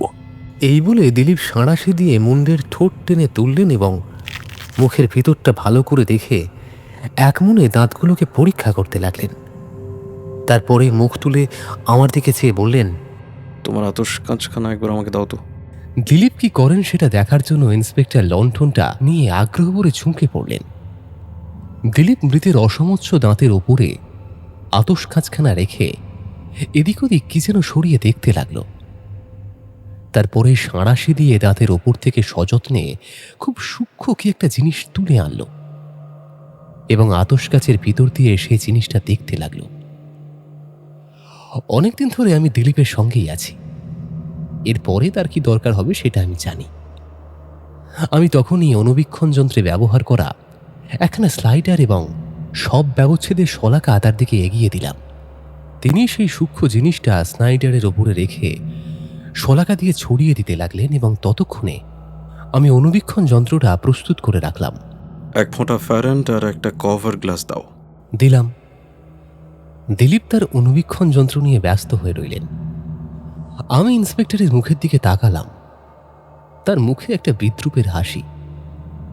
আমার সঙ্গে চোখাচোখি হতেই তিনি হাসিটা চাপবার চেষ্টা করলেন, বোধহয় ভদ্রতার খাতিরেই। অপ্রস্তুতভাবে তিনি বললেন, এসব আমার বাড়াবাড়ি বলে মনে হচ্ছে মশাই।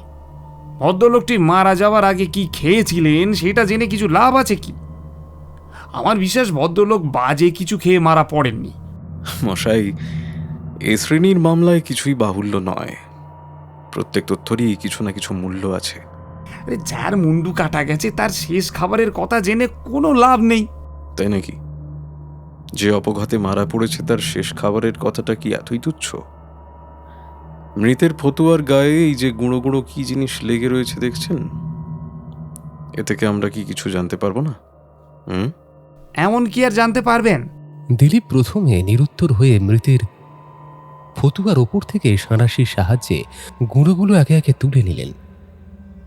তারপরে সেগুলো স্লাইডারের ওপরে রেখে অনুবীক্ষণের ভিতর দিয়ে পরীক্ষা করলেন এবং তারপরে মুখ তুলে বললেন, ভদ্রলোক মারা যাওয়ার আগে ক্রিম ক্র্যাকার বিস্কুট খেয়েছিলেন। আমার মতে ও কথা না জানলেও চলতো। মৃত কি খেয়েছিলেন তা নিয়ে মাথা ঘামাবার কোনোই দরকার নেই। এখানে একমাত্র প্রশ্ন হচ্ছে লোকটা মারা গেছে কেন? সে কি আত্মহত্যা করেছে, নাকি দুর্ঘটনায় তার মৃত্যু হয়েছে, না কেউ তাকে খুন করেছে? মাফ করবেন মশাই, একমাত্র যে প্রশ্নের জবাব পাওয়া যাচ্ছে না তা হচ্ছে এই লোকটিকে খুন করেছে কে, আর কেনই বা খুন করেছে। অন্য সব প্রশ্নের উত্তর পাওয়া গেছে, অন্তত আমি পেয়েছি। ইন্সপেক্টর সবিস্ময়ে ফ্যালফ্যাল করে তাকিয়ে রইলেন। সে দৃষ্টিতে ছিল অবিশ্বাসের ছায়া। অবশেষে তিনি বললেন, মামলার কিনারা করে ফেলতে আপনার দেরি লাগেনি দেখছি। দেরি লাগবার কথা নয়, স্পষ্টই বোঝা যাচ্ছে এটা হচ্ছে খুনের মামলা। খুনের কারণ আন্দাজ করাও শক্ত নয়। মনিলাল বুলাভাই ছিলেন নামজাদা জহুর, আর খুব সম্ভবত তার সঙ্গে অনেক দামি পাথরও ছিল। আপনি বরং মৃতের পোশাক একবার খুঁজে দেখুন। এ হচ্ছে আপনার বাজে আন্দাজ।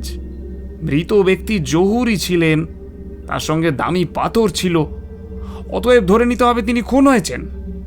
এও যুক্তিপূর্ণ নাকি? মৃতের জামা কাপড় খোঁজার কথা বলছেন? হ্যাঁ, আমরা এসেছি সেই জন্যেই। মনে রাখবেন মশাই, এটা হচ্ছে বিচারাধীন মামলা, খবরের কাগজের পুরস্কার প্রতিযোগিতা নয়। বলেই তিনি সদর্পে আমাদের দিকে পিছন ফিরে লাশের পোশাকের ভিতরে হাত ঢুকিয়ে দিলেন এবং যা যা পেলেন বড় বাক্সটার ওপরে ব্যাগের পাশে সাজিয়ে রাখতে লাগলেন। এদিকে দিলীপ পরীক্ষায় নিযুক্ত হলেন লাশের সমস্ত দেহটা নিয়ে। বিশেষভাবে আতশ কাচ দিয়ে পরীক্ষা করতে লাগলেন মৃতের পাদুকা দুটো। ইন্সপেক্টর মাঝে মাঝেই তার দিকে তাকান এবং তার মুখ হয়ে ওঠে কৌতুকাস্যে সমুজ্জ্বল। তারপরে নিজের কাজ সেরে তিনি বললেন, আমি হলে মশাই খালি চোখেই জুতোটা দেখতে পেতাম। আপনি হয়তো খালি চোখে ভালো দেখতে পান না। দিলীপ কিছু বললেন না, শুধু মুখ টিপে হাসতে লাগলেন। তারপরে তিনি বড় বাক্সটার কাছে এগিয়ে গিয়ে দেখলেন মৃতের জামা কাপড়ের ভিতরে কি কি জিনিস পাওয়া গিয়েছে। মানি ব্যাগ, পকেট বুক, একখানা চশমা, বোধহয় লেখাপড়ার জন্য, পকেট ছুরি, দেশলাই বাক্স, তামাকের একটা রাবারের থলি এবং কার্ড কেস প্রভৃতি ছোটখাটো দু একটা জিনিস। দিলীপ প্রত্যেকটা জিনিস ভালো করে উল্টে পাল্টে পরীক্ষা করতে লাগলেন এবং ইন্সপেক্টর তার দিকে লক্ষ্য করতে লাগলেন কৌতুক এবং অবহেলাপূর্ণ চোখে। দিলীপ চশমার কাচ দুখানা আলোর বিরুদ্ধে রেখে তাদের শক্তি পরীক্ষা করলেন। থলি থেকে তামাকের গুঁড়ো তুলে দেখলেন। সিগারেট পাকাবার কাগজ এবং দেশলাইয়ের বাক্সটাও তার তীক্ষ্ণ দৃষ্টি এড়ালো না। তামাকের থলি নিয়ে এত নাড়াচাড়া করছেন, ওর ভেতরে আপনি কি দেখতে চান? তামাক। এর ভেতরে স্টেট এক্সপ্রেস তামাক রয়েছে। তাও বুঝতে পেরেছেন? পেরেছি। বাজারে যেসব তামাক চলে তা দেখলেই আমি বলে দিতে পারি সেগুলোর নাম কি। এই অভিজ্ঞতা সঞ্চয় করেছি অনেক পরীক্ষার পর। আপনার বাহাদুরি আছে। বিনয় দেখাবার জন্য সেটা অস্বীকার করতে চাই না, কিন্তু আপনি দেখছি মৃতের পকেট থেকে দামি পাথর টাথর কিছুই পাননি। না, ওসব কিছু ছিল বলেও মনে হয় না। তবে দামি পাথর না পেলেও দামি জিনিস পেয়েছি বটে। সোনার ঘড়ি আর চেন, একটি গলাবন্ধের হীরার পিন, দুখানা 100 আর 4খানা 10 টাকার নোট। বুঝতেই পারছেন, খুন হলে খুনি এসবের মায়া ত্যাগ করতো না। আপনার খুনের মামলা যে ফেঁসে গেল, কি বলেন মশাই? দেখুন, ওই ভেবে আপনি যদি খুশি হতে চান খুশি হন, কিন্তু আমার মত একটুও বদলায়নি। এইবারে কি ঘটনাস্থলটা দেখা উচিত নয়? চলুন। ও হ্যাঁ, আর একটা কথা, মালগাড়ির ইঞ্জিনটা কি ভালো করে পরীক্ষা করা হয়েছে? হ্যাঁ, সামনের আর পেছনের চাকায় রক্তের দাগ লেগে আছে। দেখা যাক রেল লাইনেও রক্তের দাগ পাওয়া যায় কিনা। তিনি আর প্রশ্ন করবার অবসর দিলেন না। তিনি তাড়াতাড়ি বেরিয়ে পড়লেন এবং আমাদেরও পাত্তারি গোড়াতে হলো। দিলীপ নিজেও একটা লণ্ঠন চেয়ে নিলেন। তার হাতে রইল একটা লণ্ঠন আর আমার হাতে তার বাক্সটা। ইন্সপেক্টর আর স্টেশন মাস্টার আগে আগে যাচ্ছিলেন। আমি চুপি চুপি বললাম, দিলীপ, আমি তো এখনো অন্ধকারে হাতড়ে বেড়াচ্ছি ভাই, আর তুমি তো দেখছি এরই মধ্যে একটা সিদ্ধান্তে এসে উপস্থিত হয়েছ। এই ব্যাপারটাকে তুমি আত্মহত্যা না বলে হত্যা বলছো কেন? প্রমাণ খুব ছোট কিন্তু অকাট্য। মৃতের বাম রগের উপরে মাথার চাঁদিতে একটা ক্ষত আছে, তুমি দেখেছো? ইঞ্জিনের আঘাতে ওরকম ক্ষত হলেও হতে পারে, কিন্তু এই ক্ষত দিয়ে রক্ত পড়েছে, আর অনেকক্ষণ ধরেই পড়েছে। ক্ষত থেকে নেমে এসেছে দুটো রক্তের ধারা। দুই ধারার রক্তই ডেলা বেঁধে আর আংশিকভাবে শুকিয়ে গিয়েছে। মনে রেখো, এটা হচ্ছে ছিন্ন মুন্ড, আর এই ক্ষতের জন্ম হয়েছে নিশ্চয়ই মুন্ডচ্ছেদের আগে, কারণ যেদিক থেকে ইঞ্জিনটা আসছিল ক্ষতটা সেদিকে নেই। তারপর ভেবে দেখো, ছিন্ন মুন্ডের ভিতর থেকে এরকম রক্তপাত হয় না। অতএব মুন্ডচ্ছেদের আগেই এই ক্ষতের সৃষ্টি। ক্ষত থেকে শুধু রক্ত পড়েনি, রক্তের ধারা হয়েছে দুটি। প্রথম ধারাটি মুখের পাশ দিয়ে বয়ে জামার কলারকেও রক্তাক্ত করে তুলেছে, আর দ্বিতীয় ধারাটি ক্ষত থেকে চলে গিয়েছে মাথার পিছন দিকে। শ্রীমন্ত, তুমি নিশ্চয়ই মাধ্যাকর্ষণ শক্তির নিয়ম মানো। রক্ত যদি চিবুকের দিকে নেমে গিয়ে থাকে প্রথম ধারায় যা হয়েছে, তাহলে বলতে হবে মণিলাল তখন সোজা হয়ে দাঁড়িয়েছিল।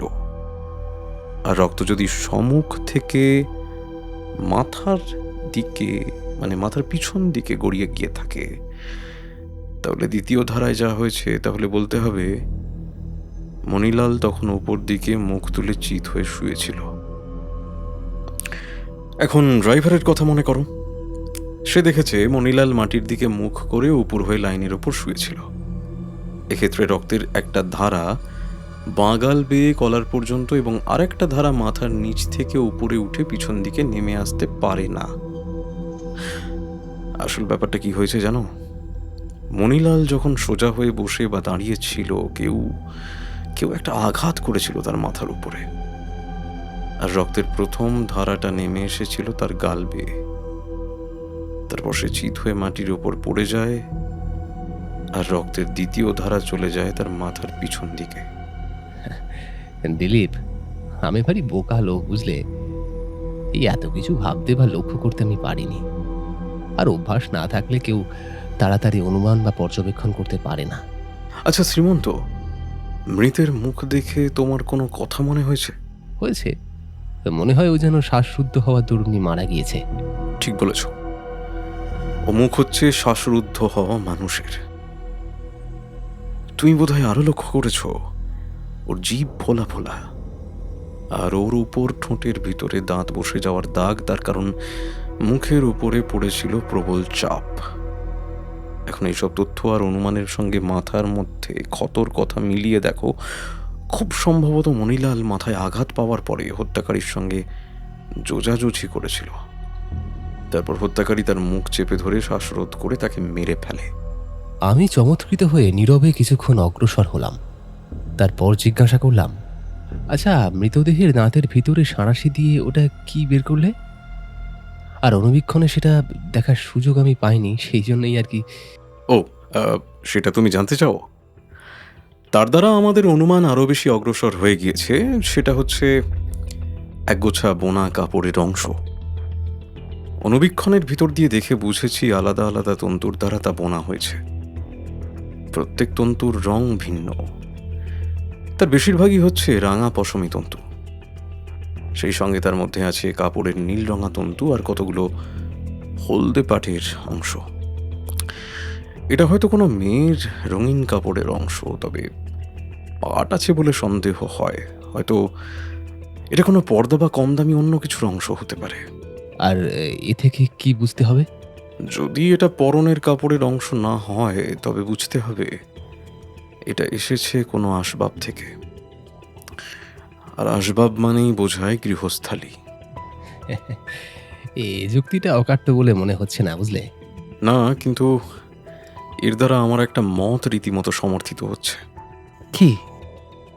মৃতের জুতোর তলা দেখে আমি যে সিদ্ধান্তে উপস্থিত হয়েছি, খুব ভালো করে জুতোর তলা পরীক্ষা করে দেখেছি, কিন্তু তাতে বালি, কাঁকড়, মাটি বা টুকরো ঘাসের কোনো চিহ্নই পাইনি। অথচ মৃতকে রেল লাইনের উপরে আসবার জন্যে নিশ্চয়ই এবড়ো খেবড়ো মাঠ পার হয়ে আসতে হয়েছে, কারণ ঘটনাস্থলের আশেপাশে নাকি কোনো রাস্তা নেই। তার বদলে জুতোর তলায় পেয়েছি তামাকের ছাই আর একটা পোড়া দাগ, যেন সেই জুতো দিয়ে কোনো জ্বলন্ত চুরুট বা সিগারেট মারানো হয়েছে। জুতোর তলায় একটা পেরেক একটু বেরিয়ে পড়েছিল, তার ডগায় লেগেছিল একটুখানি রঙিন তন্তু বা কার্পেটের অংশ ছাড়া কিছুই নয়। এর দ্বারা বেশ বোঝা যাচ্ছে লোকটি মারা পড়েছিল কোনো কার্পেট পাতা ঘরের ভিতরে। তার জুতোর তলায় সেই ঘরে ঢোকবার আগে যেসব দাগ ছিল, কার্পেট বা আশেপাশের সংঘর্ষে সব বিলুপ্ত হয়ে গিয়েছিল। তারপর ঘর থেকে সে আর তার পায়ে হেঁটে বেরোয়নি, কারণ মৃত্যুর পর কেউ পায়ে হাঁটতে পারে না। নিশ্চয়ই কেউ তার মৃতদেহ বহন করে রেল লাইনের উপরে রেখে এসেছিল। আমি একেবারে নীরব হয়ে রইলাম। দিলীপের সঙ্গে আমার পরিচয় এত ঘনিষ্ঠ যে যতবারই তার সঙ্গে যাই ততবারই আমার জন্য অপেক্ষা করে থাকে নতুন নতুন বিষয়। অতি তুচ্ছ সব তথ্য থেকে তিনি সকল দিক দিয়ে সম্পূর্ণ একটা সত্যিকারের এবং অপূর্ব গল্প খাড়া করে তোলেন, যা শুনলে পরম বিস্ময়ে অভিভূত হওয়া ছাড়া উপায়ন্ত থাকে না। মনে হয় দিলীপ যেন মায়াবী। অবশেষে আমি বললাম, যদি তোমার সিদ্ধান্ত ঠিক হয় তাহলে তো বলতে হয় যে আমাদের সমস্ত সমস্যার সমাধান হয়েই গেল। কোনো বাড়ির ভিতরে আসল ঘটনাস্থল হলে সেখানে নিশ্চয়ই তার কোনো সূত্র পাওয়া যাবে। আর এখন প্রশ্ন থাকলো শুধু একটাই, সেই বাড়িটা কোথায়? হ্যাঁ, আমার মনে এখন শুধু ওই প্রশ্নই জাগছে, কিন্তু ওইটাই হচ্ছে অত্যন্ত কঠিন প্রশ্ন। সেই বাড়িটার ভিতরে একবার উঁকি মারতে পারলে সমস্ত রহস্যই পরিষ্কার হয়ে যায়, কিন্তু উঁকি মারি কেমন করে? আমরা খুনের তদন্ত করছি বলে তো আর বাড়ির পর বাড়ি খানা তল্লাশ করতে পারা যায় না। আপাতত আমাদের সমস্ত সূত্রই এক জায়গায় এসে হঠাৎ ছিঁড়ে যাচ্ছে। ছিন্ন সূত্রের অপর অংশ আছে কোনো অজানা বাড়ির মধ্যে, আর আমরা যদি দুই সূত্রকে একসঙ্গে বাঁধতে না পারি তাহলে সমস্যার সমাধান কিভাবে হবে? কারণ আসল প্রশ্ন হচ্ছে, মণিলাল বুলাভাইয়ের হত্যাকারী কে? আচ্ছা, তাহলে তুমি এখন কি করতে চাও? এর পরের প্রধান কর্তব্য হচ্ছে কোনো বিশেষ বাড়িকে এই অপরাধের সঙ্গে সংশ্লিষ্ট করা। ওইদিকেই দৃষ্টি রেখে এখন আমাকে সমস্ত তথ্য সংগ্রহ করতে আর সেই সব নিয়ে বিচার করতে হবে। কিন্তু শেষ পর্যন্ত ওই বাড়িখানাকে যদি আবিষ্কার করতে না পারি, তাহলে এদিক দিয়ে আমাদের সমস্ত অনুসন্ধানই যে ব্যর্থ হয়ে যাবে। তখন বেছে নিতে হবে আবার কোনো নতুন পথ। আমাদের কথাবার্তা আর অগ্রসর হলো না। আমরা যথাস্থানে এসে পড়েছি। স্টেশন মাস্টার দাঁড়িয়ে আছেন। ইন্সপেক্টর লণ্ঠনের আলোর সাহায্যে রেল লাইনটা পরীক্ষা করছেন। ইন্সপেক্টরকে সম্বোধন করে স্টেশন মাস্টার বললেন, এখানে রক্ত পাওয়া গেছে অত্যন্ত কম, বুঝলেন তো? এটা বড় আশ্চর্য। এরকম আরও অনেক দুর্ঘটনা আমি দেখেছি, প্রত্যেক ক্ষেত্রে মাটির উপরে আর ইঞ্জিনের গায়ে দেখেছি প্রচুর রক্ত লেগে থাকতে, কিন্তু এইবারকার ব্যাপারে আমি একটু অবাকই হয়েছি। দিলীপ রেল লাইনের দিকে বিশেষ মনোযোগ দিলেন না। ওখানে রক্ত আছে কি নেই এ প্রশ্ন তার কাছে যেন নিরর্থক।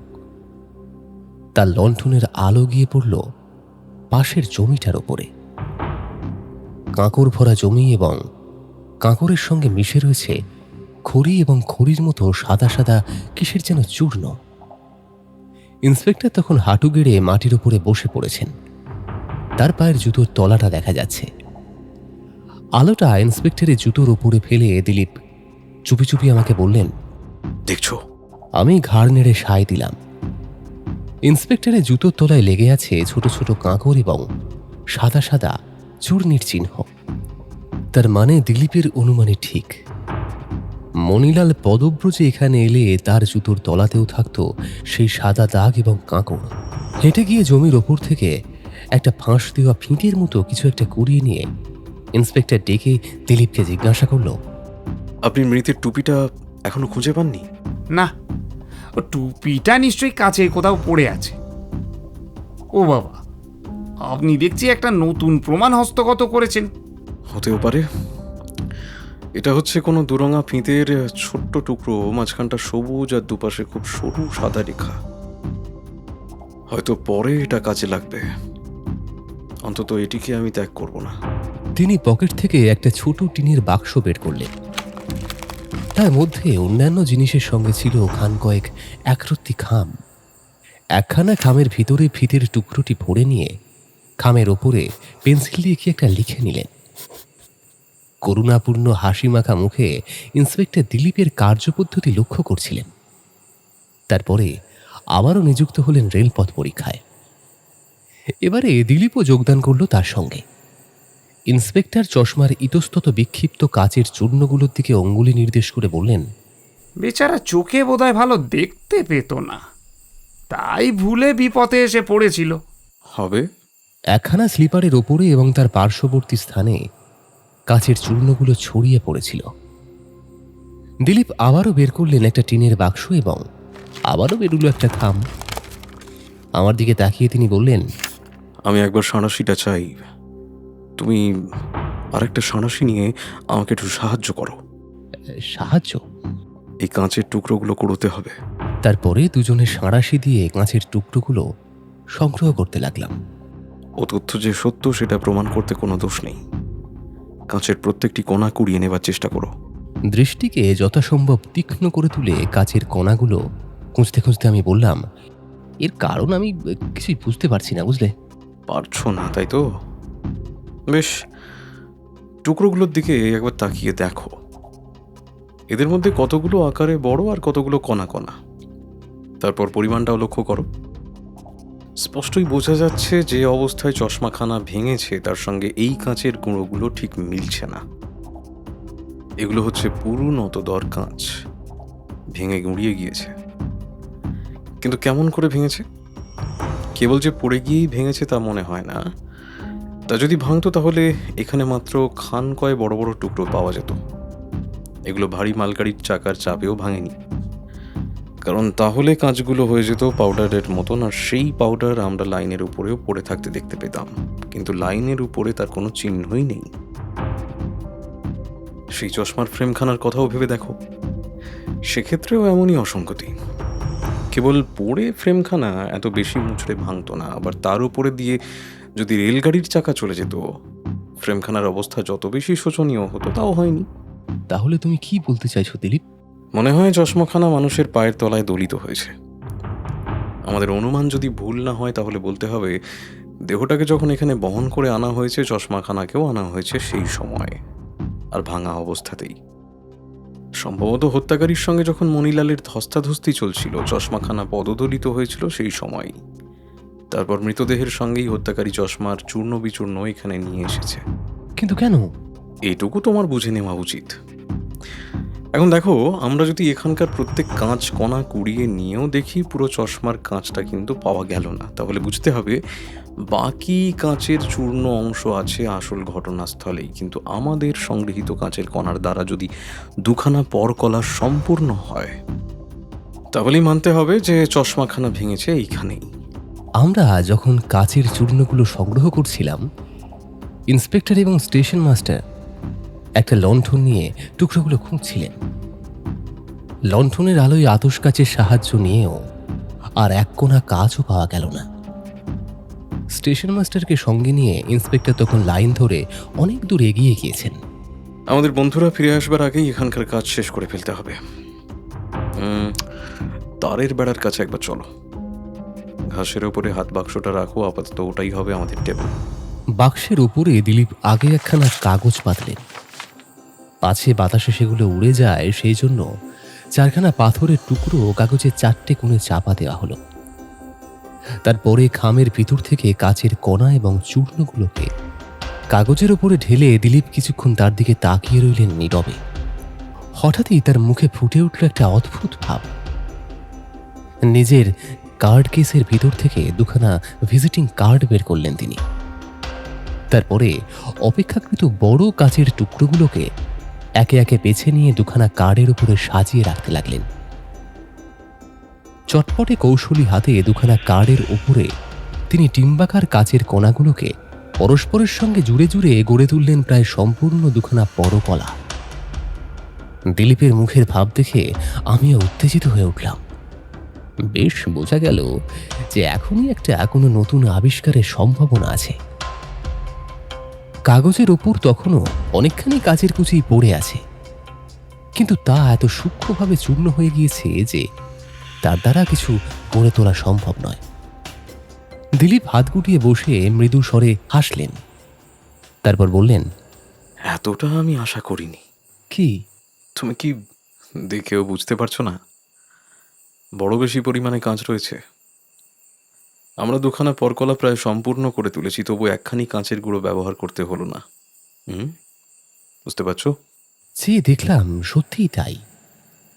যে চূর্ণগুলো ব্যবহার করা হয়নি তার দ্বারা হয়তো আরও 2-3খানা পরকলা তৈরি করা যেত। বললাম, হ্যাঁ, ভারী আশ্চর্য তো। আচ্ছা, এর মানেটা কি? এর মানে হলো, আমরা যদি বুদ্ধিমানের মতো প্রশ্ন করি, কাঁচের কুচিগুলোই হয়তো সঠিক উত্তর দেবে। দিলীপ কাগজ এবং কার্ড 2খানা তুলে সাবধানে জমির উপরে রাখলেন। তারপরে বাক্সের ডালাটা খুলে বের করলেন একটি অণুবীক্ষণ যন্ত্র।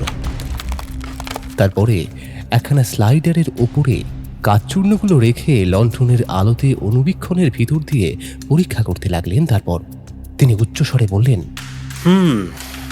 রহস্যের অন্ধকার ঘনীভূত হয়ে উঠল। এখানে কাঁচ দেখতে পাচ্ছি খুব বেশি আর খুব কম, অর্থাৎ এর ভিতরে চশমার কাঁচ আছে মাত্র 2-1 টুকরো। এর 2-1 টুকরো নিলেও আমাদের পরকলা 2খানা সম্পূর্ণ হবে না, কারণ বাকি কাঁচগুলো চশমার নয়, তা হচ্ছে কোনো ছাঁচে তৈরি জিনিসের। ওগুলো কোনো নলাকার অর্থাৎ চোঙার মতন জিনিস থেকে ভেঙে পড়েছে, খুব সম্ভবত কোনো গেলাসের অংশ। আমাদের বরাত ভালো শ্রীমন্ত, যা খুঁজছি তা পেয়ে গেছি। এক একটা টুকরোর উপরে কোনো নকশার অংশ আঁকা রয়েছে। এই যে আর একটা টুকরো, এর উপরে নকশার বেশ খানিকটা বোঝা যাচ্ছে। এইবার ধরতে পেরেছি, তারা নকশা আঁকা কোনো কাঁচের গেলাস ভেঙে এই কাঁচ চূর্ণের সৃষ্টি হয়েছে। শ্রীমন্ত, তুমিও একবার দেখে নাও। আমিও অণুবীক্ষণে দেখতে যাচ্ছি। ঠিক এমন সময় এসে পড়লেন ইন্সপেক্টর এবং স্টেশন মাস্টার। কাচের কোনো বাক্স এবং অণুবীক্ষণ যন্ত্র নিয়ে আমাদের চুপ করে এমনভাবে বসে থাকতে দেখে ইন্সপেক্টর উচ্চ হাস্য সংবরণ করতে পারলেন না। তিনি বোধ করি অভদ্রতা হচ্ছে ভেবেই কিঞ্চিত লজ্জিতভাবে বললেন,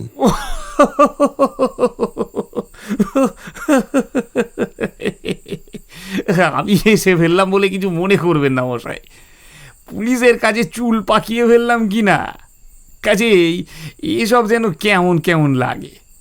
অণুবীক্ষণ ভারী মজার জিনিস বটে, কিন্তু এরকম মামলায় আপনাদের এক ধাপও এগিয়ে নিয়ে যেতে পারবে না। পারবে কি? হয়তো পারবে না, কিন্তু ও কথা যাক। টুপিটা কোথাও খুঁজে পেলেন? ইন্সপেক্টরের মুখটা যেন চুম হয়ে গেল। মাথা চুলকোতে চুলকোতে তিনি বললেন, খুঁজে পাইনি। আচ্ছা, বেশ, তাহলে একটু অপেক্ষা করুন, আমরাও আপনাদের সাহায্য করব।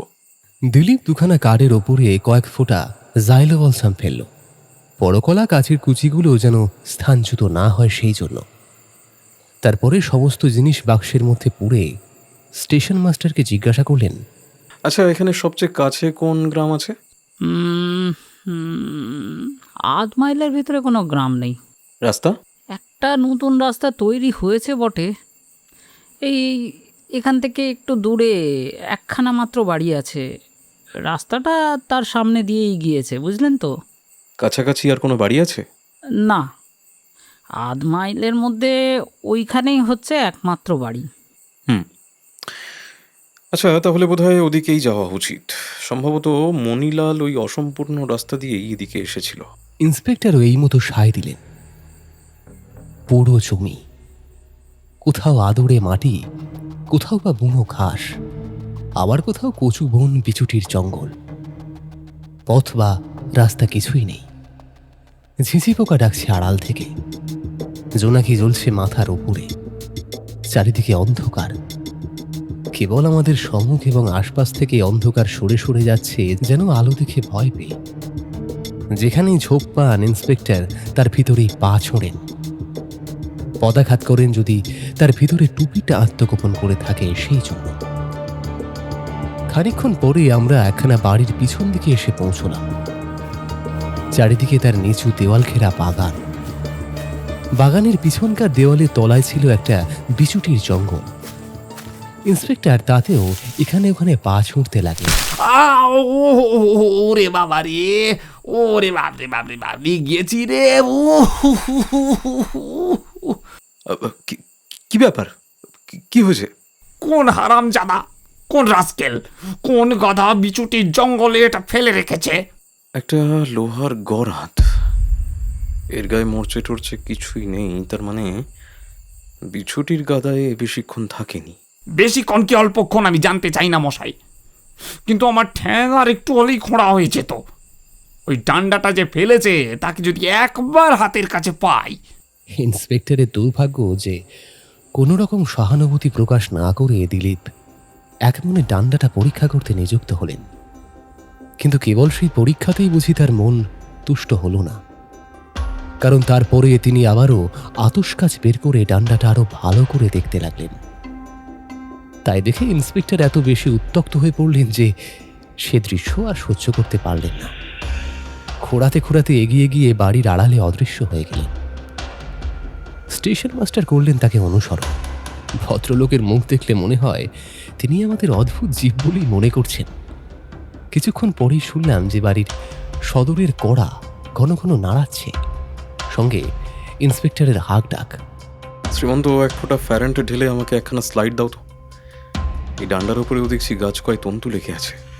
আমি কথা মতো স্লাইড, কভার গ্লাস, সাঁড়াশি, শলাকা এগিয়ে দিলাম এবং অনুবীক্ষণ যন্ত্রটা রাখলাম বাগানের নিচু দেওয়ালের ওপরে।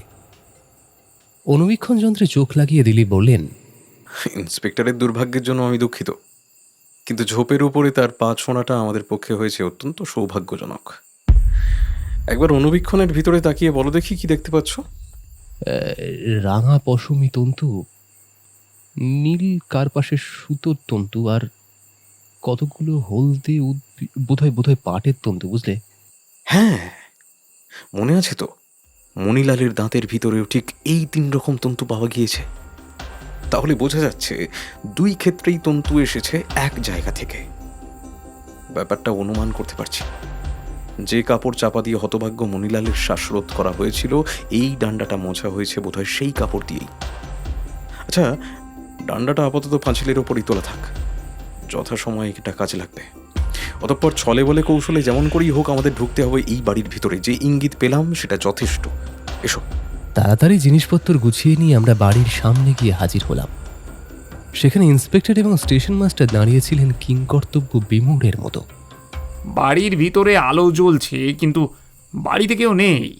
সদরে কুলুপ দেওয়া। এত ডাকলাম, এত কড়া নাড়লাম, কেউ সাড়া দিল না।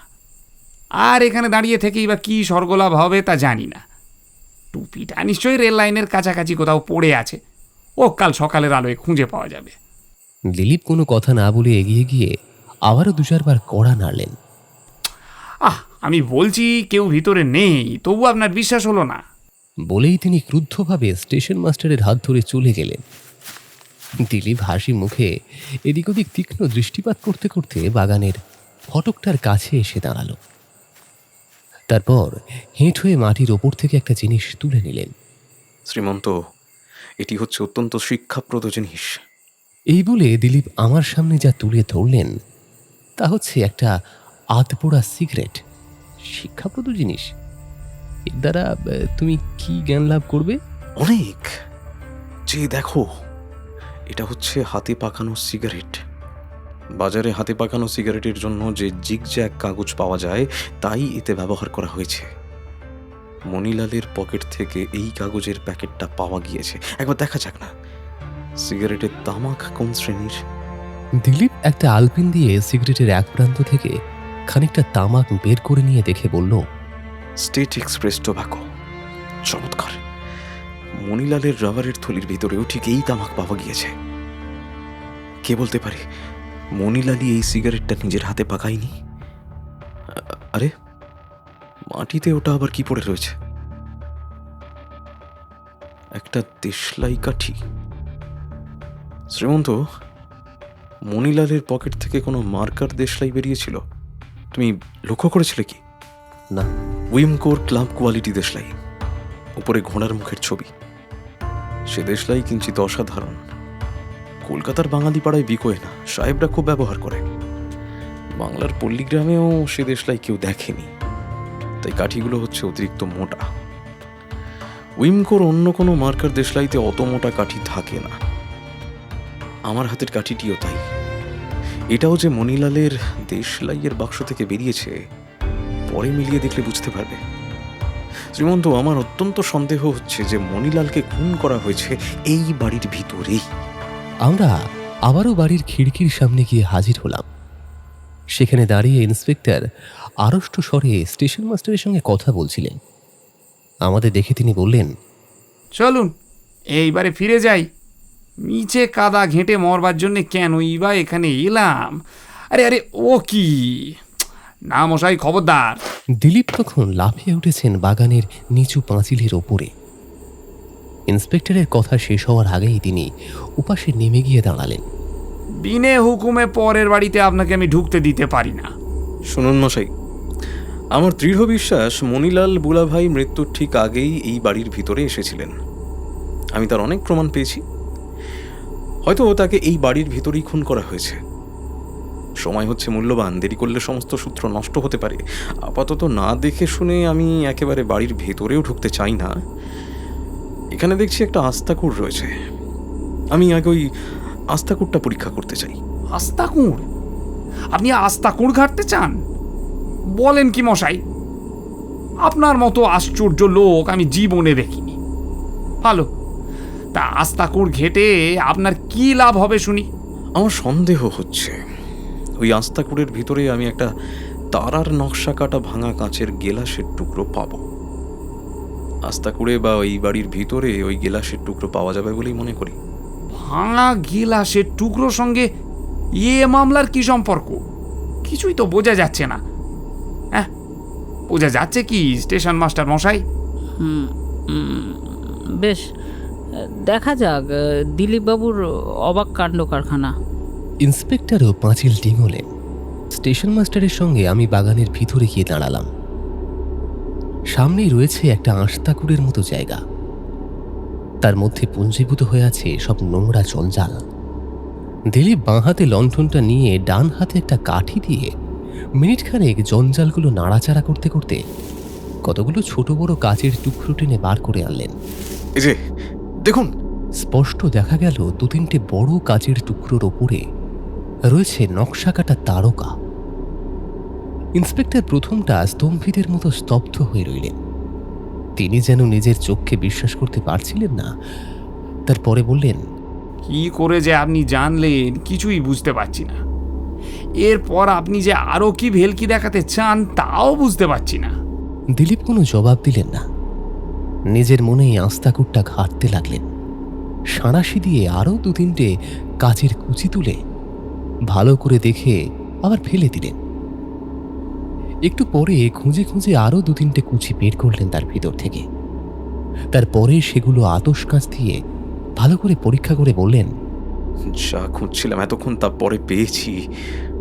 শ্রীমন্ত, সেই কাঁচের কুচি বসানো কাঠ দুখানা বার করো তো। আমি সেই প্রায় সম্পূর্ণ পরকলা বসানো বোর্ড দুখানা বের করে দিলাম। তারপরে তার দুদিকে রেখে দিলাম দুটো লণ্ঠন।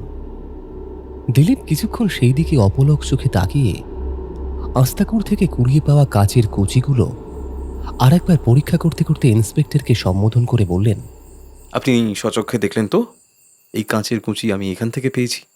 আগে হ্যাঁ, আর কার্ডে বসানো পরকলার কাঁচ আমি কোথা থেকে পেয়েছি তাও জানেন তো? হ্যাঁ মশাই, ওগুলো হচ্ছে মণিলালের চশমার কাঁচ। ওগুলো আপনি রেলপথ থেকে কুড়িয়ে এনেছেন। বেশ, এবারে ভালো করে দেখুন। ইন্সপেক্টর এবং স্টেশন মাস্টার আরও সামনের দিকে এগিয়ে এলেন সাগ্রহে। কার্ডের একখানা পরকলার 2 জায়গায় এবং আরও একখানা পরকলার 1 জায়গায় ফাঁক ছিল। দিলীপ হাতের কাচের কুচিগুলোকে পরকলার ফাঁকে ফাঁকে বসিয়ে দিলেন এবং আশ্চর্যভাবে সঙ্গে সঙ্গে কার্ডের ওপরে চশমার কাঁচ দুখানা হয়ে উঠল একেবারে সম্পূর্ণ। হে ভগবান, এ কি ব্যাপার? হ্যাঁ, ওই কাচের কুচি যে এখানে পাওয়া যাবে কেমন করে জানলেন? সে কথা না হয় পরে সব শুনবেন। আপাতত আমি বাড়ির ভিতরে যেতে চাই। ওখানে গিয়ে আশা করি আমি একটা পোড়া সিগারেট বা সিগারেটের খানিকটা অংশ দেখতে পাবো। আরও কি কি পেতে পারি জানেন? ক্রিম ক্র্যাকার বিস্কুট, হয়তো উইমকোর ঘোড়া মুখওয়ালা ক্লাব কোয়ালিটি দেশলাইয়ের কাঠি, এমনকি হয়তো মণিলালের হারানো টুপিটাও। এখনো বাড়িতে ঢুকতে আপনার আপত্তি আছে? মনে রাখবেন, আজ বাদে কাল এলে হয়তো আমরা ওই জিনিসগুলোর কোনোটাই আর দেখতে পাবো না। ইন্সপেক্টর পুলিশের সমস্ত আইন কানুন বিলকুল ভুলে গেলেন। বিপুল আগ্রহে বাড়ির পিছনকার দরজার উপরে ধাক্কা মেরে বলল, ভিতর থেকে বন্ধ, ঢুকতে গেলে ভাঙতে হবে, কিন্তু আমাদের পক্ষে সেটা নিরাপদ নয়। তবে সদরের দিকে চলুন। কিন্তু সেখানকার দরজায় তো কুলুপ লাগানো। আসুন না। সবাই আবার পাঁচিল টপকে সদরের দিকে গেলুম। দিলীপ আমার দিকে পেছন ঘুরে সদর দরজার সামনে গিয়ে দাঁড়ালেন এবং পকেট থেকে কি যেন একটা বের করে নিলেন। পর মুহূর্তে দিলীপের হাতের ঠেলায় দরজা দুটো হাত করে খুলে গেল। ইন্সপেক্টর দুটো চোখ বিস্ফারিত করে বললেন, হ্যাঁ, ভিতরে আসুন। দিলীপ বাবু, আপনি যদি চোর হতেন তাহলে আপনাদের চাকরি হয়তো থাকতো না। এখন ভিতরে আসুন। দিলীপের পেছন পেছন আমরা বাড়ির ভিতরে প্রবেশ করলুম। ঢুকেই ডান দিকে একটা ঘর এবং বৈঠকখানা। একটা ঝুলানো ল্যাম্প জ্বলছে, দুটো কার্পেট পাতা, সোফা, কোচ এবং টেবিল প্রভৃতি দিয়ে ঘরখানা সাজানো। কোথাও কোনো বিশৃঙ্খলা নেই। এক কোণে একটা তেপায়ার ওপরে রয়েছে একটা বিস্কুটের বক্স। তার উপরে বড় বড় ছাপানো হরফের বিস্কুটের নাম লেখা ক্রিম ক্র্যাকার। দিলীপ আঙুল দিয়ে সেদিকে ইন্সপেক্টরের দৃষ্টি আকর্ষণ করে বললেন, অবাক কাণ্ড! আচ্ছা, এই বাড়িতে যে ক্রিম ক্র্যাকার বিস্কুট পাওয়া যাবে এ কথা কে আপনাকে বলল? কেউ না। তবে কি করে জানলেন? খুব সহজে। শুনলে আপনি হতাশ হবেন। বলেই দিলীপ এদিক ওদিক তাকাতে তাকাতে ঘর ছেড়ে একটা দালানে গিয়ে দাঁড়ালেন। তারপরে হেট হয়ে দুটো কি কুড়িয়ে নিলেন। কি পেলেন? যা পাবার আশা ছিল, একটা পায়ে থাঁতলানো পোড়া সিগারেটের অংশ আর একটা দেশলাইয়ের কাঠি।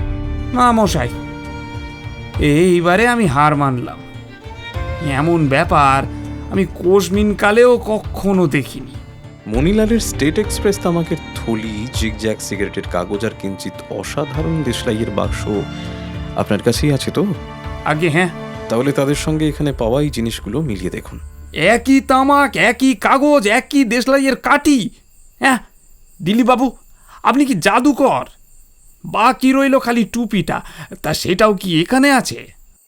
জানি না, অন্তত এ ঘরে আছে বলে মনে হচ্ছে না। তবে এখনো আমি হতাশ হইনি। আসুন খুঁজে দেখি। ঘর থেকে গেলাম দালানে। সেখানেও টুপির কোনো চিহ্ন নেই। পাশেই আর একটা ঘর। দিলীপ উঁকি মেরে দেখে বললেন, রান্নাঘরে একবার ঢুকেই দেখা যাক না?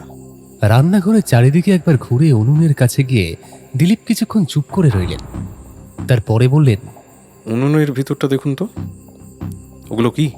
ইন্সপেক্টর সহস্তে উনুনটা পরীক্ষা করতে করতে বললেন, উনুনটা এখনো তপ্ত, একটু আগেও এর মধ্যে আগুন ছিল। কয়লার সঙ্গে এখানে কাঠও পোড়ানো হয়েছিল দেখছি। কিন্তু এগুলো কি? এই টেলা পাকানো কালো জিনিসগুলো কাঠও নয়, কয়লাও নয়। আচ্ছা, খুনি টুপিটা উনুনে পুড়িয়ে ফেলেনি তো? কে জানে, পুড়িয়ে ফেলে থাকলে তো আর উপায় নেই। আপনি কাচের চূর্ণ দিয়ে পরকলা খাড়া করছেন বটে, কিন্তু খানিকটা অঙ্গার থেকে একটা আস্ত টুপি তো আর গড়তে পারবেন না। অসম্ভব আর কেমন করে সম্ভব হবে বলুন? তিনি এক মুঠো কালো স্পঞ্জের মতো অঙ্গার তুলে দিলীপের সামনে ধরলেন।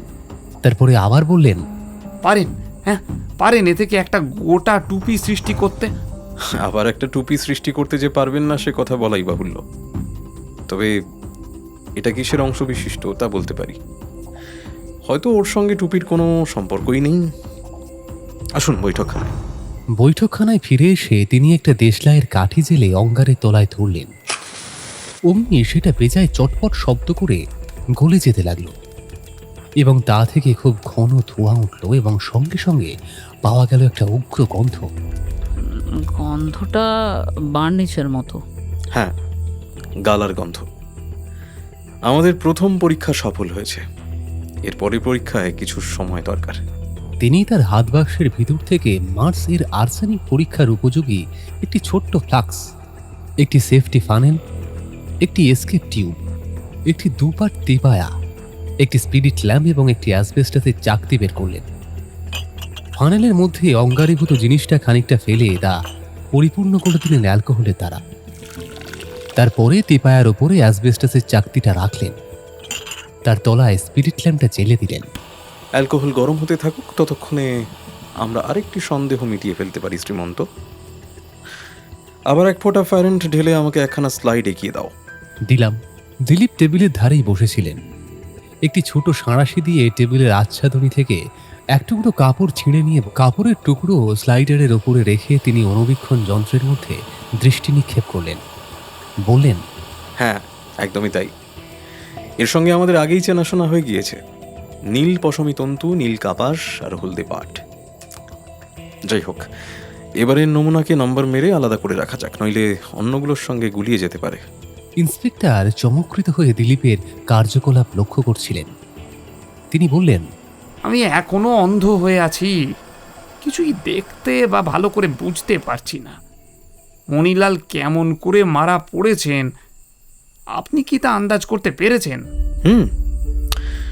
আমার অনুমান হচ্ছে হত্যাকারী মণিলালকে যে কোনো অছিলায় ভুলিয়ে বাড়ির ভিতরে আনে, তাকে জলখাবার খেতে দেয়। মণিলাল হয়তো আপনি যে চেয়ারে বসে আছেন সেখানেই বসেছিল। হত্যাকারী সেই লোহার গরাদ দিয়ে তাকে আক্রমণ করে, কিন্তু প্রথম আঘাতেই মণিলালকে বধ করতে পারেনি। তার সঙ্গে হত্যাকারীর ধস্তাধস্তি হয়। তারপর মণিলালকে সে টেবিল ক্লথ চাপা দিয়ে মেরে ফেলে। ভালো কথা, আর একটা মীমাংসা এখনো হয়নি। আপনি এই ফিতের খণ্ডটি চিনতে পারেন? হ্যাঁ, ওটা তো আপনি ওই ঘটনাস্থলে কুড়িয়ে পেয়েছিলেন। আর সেজন্য আপনি আমাকে ঠাট্টা করেছিলেন। যাক, আমি দুঃখিত হইনি। এখন টেবিলের টানার ভিতরে দৃষ্টিপাত করুন। ওই ফিতের কাঠিমটা তুলে নিন। তারপর আমার হাতের এই ফিতের ফাঁসের সঙ্গে ওই কাঠিমটার ফিতে মিলিয়ে দেখুন। ইন্সপেক্টর তাড়াতাড়ি কাঠিমটা তুলে নিলেন। দিলীপ ফিতার ফাঁসটা রেখে দিলেন টেবিলের ওপরে। ক্ষমা প্রার্থনার দরকার নেই। ওই ফিতে নিয়ে খুনি কোন কার্য সাধন করেছিল আন্দাজ করতে পারেন? তাকে একা লাশটা সামলাতে আর বইতে হয়েছিল, তাই হাত খালি রাখবার জন্য নিশ্চয়ই সে ছাতা আর ব্যাগটা ফিতে দিয়ে বেঁধে কাঁধে ঝুলিয়ে রেখেছিল। আরে মশাই, আপনি যেভাবে বর্ণনা করছেন মনে হচ্ছে যেন আপনিও নিজে ঘটনাস্থলে হাজির ছিলেন, কিন্তু টুপির কি ব্যবস্থা করলেন? দিলীপ একটা ছোট্ট নল এবং একখানা কাঁচের স্লাইড তুলে নিয়ে বললেন, একটা মোটামুটি পরীক্ষা বোধহয় করতে পারবো। তিনি নলটা ফ্লাক্সের ওপরে অ্যালকোহলে চুবিয়ে স্লাইডারের ওপরে ধরলেন। কয়েক ফোঁটা অ্যালকোহল পড়ল সেখানে। তারপরে তার উপরে কভার গ্লাস চাপিয়ে স্লাইডারখানা অনুবীক্ষণ যন্ত্রের মধ্যে স্থাপন করলেন। যন্ত্রে চক্ষু রেখে নিবিষ্ট মনে খানিকক্ষণ ধরে পরীক্ষা করে তিনি বললেন, মশাই, ফেল্ট বা নেমদা কি দিয়ে তৈরি জানেন? না। উচ্চ শ্রেণীর ফেল্ট তৈরি হয় খরগোশের চুলে। গালার লেপন দিয়ে চুলগুলো বসানো হয়। যে অঙ্গার আমরা পরীক্ষা করছি তার মধ্যে গালা আছে। অনুবীক্ষণের সাহায্যে বেশ কয়েক গাছা খরগোশের চুলও দেখা যাচ্ছে। আমি নিশ্চিতভাবে বলতে পারি এই অঙ্গারগুলো হচ্ছে কোনো ফেল্ট হ্যাটের দগ্ধাবশেষ।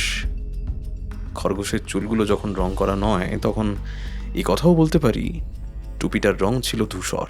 ঠিক সেই সময় পদশব্দ শুনে আমরা চমকে উঠে ফিরে দেখি ঘরের ভিতরে একজন নতুন লোকের আবির্ভাব হয়েছে।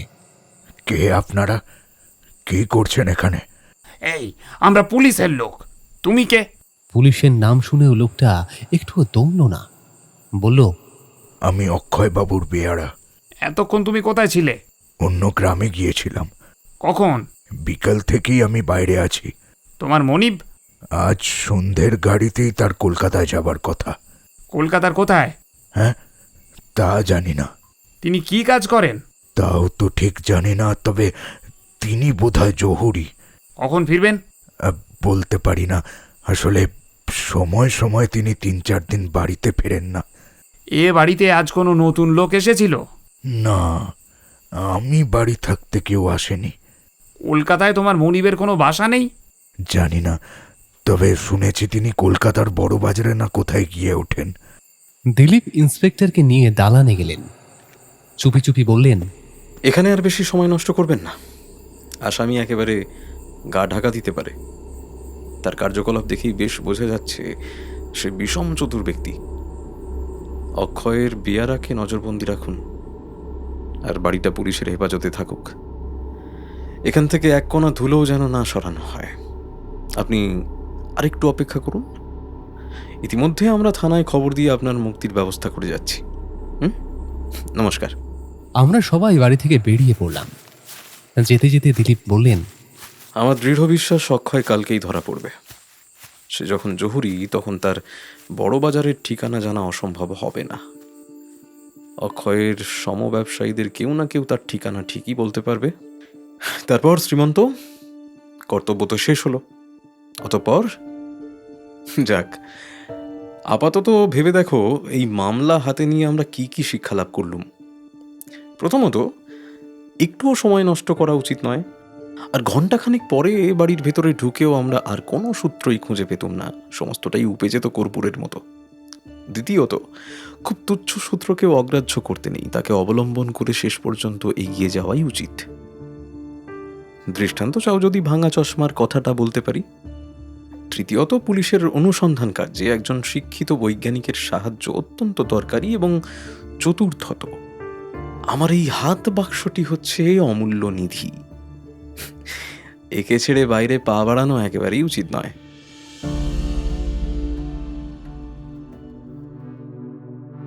বড়বাজারের একটা ছোট অন্ধকার রাস্তা। রাস্তাটা 4-5 হাতের বেশি চওড়া হবে না, কিন্তু তার মধ্যে প্রতিদিন জনস্রোত যেন উপচে পড়ে। প্রত্যহ যে কত হাজার লোক সেখান দিয়ে আনাগোনা করে তার হিসেব কেউই রাখেনি। রাস্তাটা সরু হলে কি হবে, দুপাশের বাড়িগুলো যেন অধিকাংশই 5-6 তলার কম নয়। যেন নিচে আলোকের অভাবে মুক্ত আকাশ এবং বাতাসকে খোঁজবার জন্য তারা ওপরে, আরো ওপরে উঠবার চেষ্টা করছে। প্রত্যেক বাড়ির তলায় তলায় যেন পায়রার খোপের মতো খুব সাজানো রয়েছে।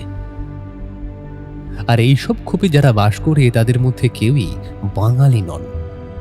অথচ এমনই একটা মস্ত বড় বাড়ির উপর তলায় একটা ঘরে চৌকির উপরে যে বসে আছে, সে আমাদের অক্ষয় ছাড়া আর কেউই নয়। শহরের এত জায়গা থাকতে এখানে এসে যে কেন সে বাসা বেঁধেছে সেটা বলা কঠিন। হয়তো তার অসাধু কিন্তু সুচতুর মন বুঝেছে যে চৌর্য ব্যবসা কোনোদিনও নিরাপদ নয়। বিশেষ সাবধানতা সত্ত্বেও যে কোনো সময় বিপদের সম্ভাবনা করতে পারে। পুলিশকে ঠেকাবার জন্য যারা নির্জন জায়গায় আশ্রয় নেয় তারা হচ্ছে নির্বোধ, কারণ পুলিশের দৃষ্টি সর্বদাই তাদের আবিষ্কার করতে পারে। কিন্তু জনতা সাগরে হারিয়ে গেলে সহজেই কেউ তার পাত্তা পাবে না। এইটাই তার বড়বাজারে বাসা নেওয়ার একমাত্র কারণ কিনা জানি না, কিন্তু সেই অন্ধকার রাস্তার 6 তলা বাড়ির ওপর তলায় সত্যি সত্যি বাসা বেঁধেছিল আমাদের অক্ষয়। কলকাতায় এলে সে সেখানেই আশ্রয় গ্রহণ করত। অক্ষয় চৌকির উপরে বসে আছে, ঘরের অন্য সব দরজা জানালা বন্ধ। কেবল একটি খোলা জানালা দিয়ে ঘরের ভিতরে আসছে অপরাহ্নের রৌদ্রপীত আলো এবং বড়বাজারের বিপুল মানব মধুচক্রের অশ্রান্ত গুঞ্জন। তার সামনে একখানা কাগজের উপরে ছড়ানো রয়েছে নানা রঙের নানা আকারের রত্ন, হিরে, পান্না, চুনি, মুক্ত প্রভৃতি। তার উপরে বসে দিনের আলো পড়ছে যেন ঠিকরে ঠিকরে।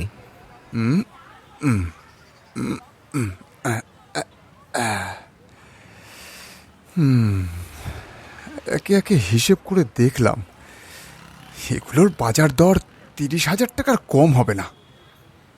আশা করেছিলাম আরও বেশি লাভ হবে, কিন্তু মানুষের সব আশা তো আর সফল হয় না।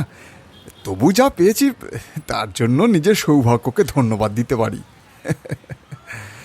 নিজের বাড়িতে বসে মাত্র 1.5 ঘন্টার মধ্যে 30,000 টাকা লাভ, আরে এটা তো কল্পনারও অতীত। যদিও মণিলালের উচিত ছিল আরও বেশি দামের পাথর সঙ্গে করে আনা। এ তো আর সামান্য চুরি নয়, আমাকে দস্তুর মতো নরহত্যা করতে হয়েছে। নরহত্যায় আরও বেশি লাভ হওয়া উচিত ছিল, কারণ নরহত্যায় নিজের জীবন বিপন্ন হয়। কিন্তু আমার জীবন কি বিপন্ন হয়েছে? হ্যাঁ, না না, নিশ্চয়ই নয়। ঠিক মতো মাথা খাটাতে পারলে এই নরহত্যার মতন সহজ আর নিরাপদ ব্যবসা এই ভূভারতে আর নেই। খুনিরা ধরা পড়ে নিজেদের বোকামির জন্যই। এমন বোকামি করবার পাত্র আমি অন্তত নই। পুলিশ কেমন করে ধরবে আমাকে? হ্যাঁ, এমন কোনো সাক্ষী নেই যে বলতে পারে কাল সন্ধেবেলাতেই মণিলাল বুলাভাই এসেছিল আমার বাড়িতে। পুলিশ আমার বাড়িতে এলেও, আমাকে সন্দেহ করলেও এমন কোনো সূত্র তো খুঁজে পাবে না যার জেরে আমাকে গ্রেপ্তার করতে পারবে। চারিদিকে দৃষ্টি রেখে ঠান্ডা মাথায় ধীরে সুস্থে আমি কাজ করেছি। সেই সর্বনেশের টুপিটা একটু হলেই আমার নজর এড়িয়ে যেত বটে, কিন্তু চাইনি। সেও এখন আগুনে পুড়ে ছাই হয়ে গিয়েছে। আমার আবার ভয় কিসের? মণিলালের লাশ পাওয়া গিয়েছে, তা তো যাবেই। নির্বোধের মতন আমি তার লাশ লুকোবার চেষ্টা করিনি। রেলগাড়ির চাকার তলায় সে কাটা পড়েছে। মণিলালের সব জিনিসই, এমনকি ছাতা আর ব্যাগ থেকে চোখের চশমা পর্যন্ত তার সঙ্গেই পাওয়া গিয়েছে। অতি লোভী মুখ চোরের মতন আমি মণিলালের সোনার ঘড়ি, চেন, হীরার পিন আর নগদ 240 টাকা আমি নেওয়ার চেষ্টা করিনি। পুলিশ নিশ্চয়ই স্থির করবে মণিলাল মারা পড়েছে রেল দুর্ঘটনায়, কিংবা সে আত্মহত্যা করেছে। আমি নিরাপদ, আমি সাধারণ খুনি নই। কিন্তু স্টেশনের সেই ঠ্যাঙা লোকটাকে, সেই যার হাতে বসন্ত নামে লোকটা মামলার ভার দিলে, লোকটা কি ডিটেকটিভ? তার মুখটা যতবারই মনে করি ততবারই আমার বুকটা কেমন ধড়াস করে ওঠে। কিন্তু কেন? সে আমার কি করতে পারে? যদি সে এটাকে খুনের মামলা বলে ধরে নেয়, তাহলেই বা আমার ভয়টা কি? আমার বিরুদ্ধে প্রমাণ কোথায়? মণিলালের সঙ্গে আমার সম্পর্ক আবিষ্কার করবে কে? না না, কোনো ভয় নেই, কোনো ভয় নেই, আমার কোনো ভয় নেই। যা হবার নয় তাই যদি হয়, তাহলেই বা আমাকে কে ধরবে? আমার কলকাতার ঠিকানা কেউ জানে না। ধৈর্য করে তদন্ত শেষ করতেও পুলিশের বেশ কিছুদিন কেটে যাবে। আর আমি কলকাতা থেকেও সরে পড়ছি আজ সন্ধ্যার গাড়িতেই। ব্যাংকের সমস্ত টাকা আমি তুলে নিয়েছি। দূর বিদেশে অদৃশ্য হব এখন কিছুদিনের জন্য। আমাকে ধরবেটাকে?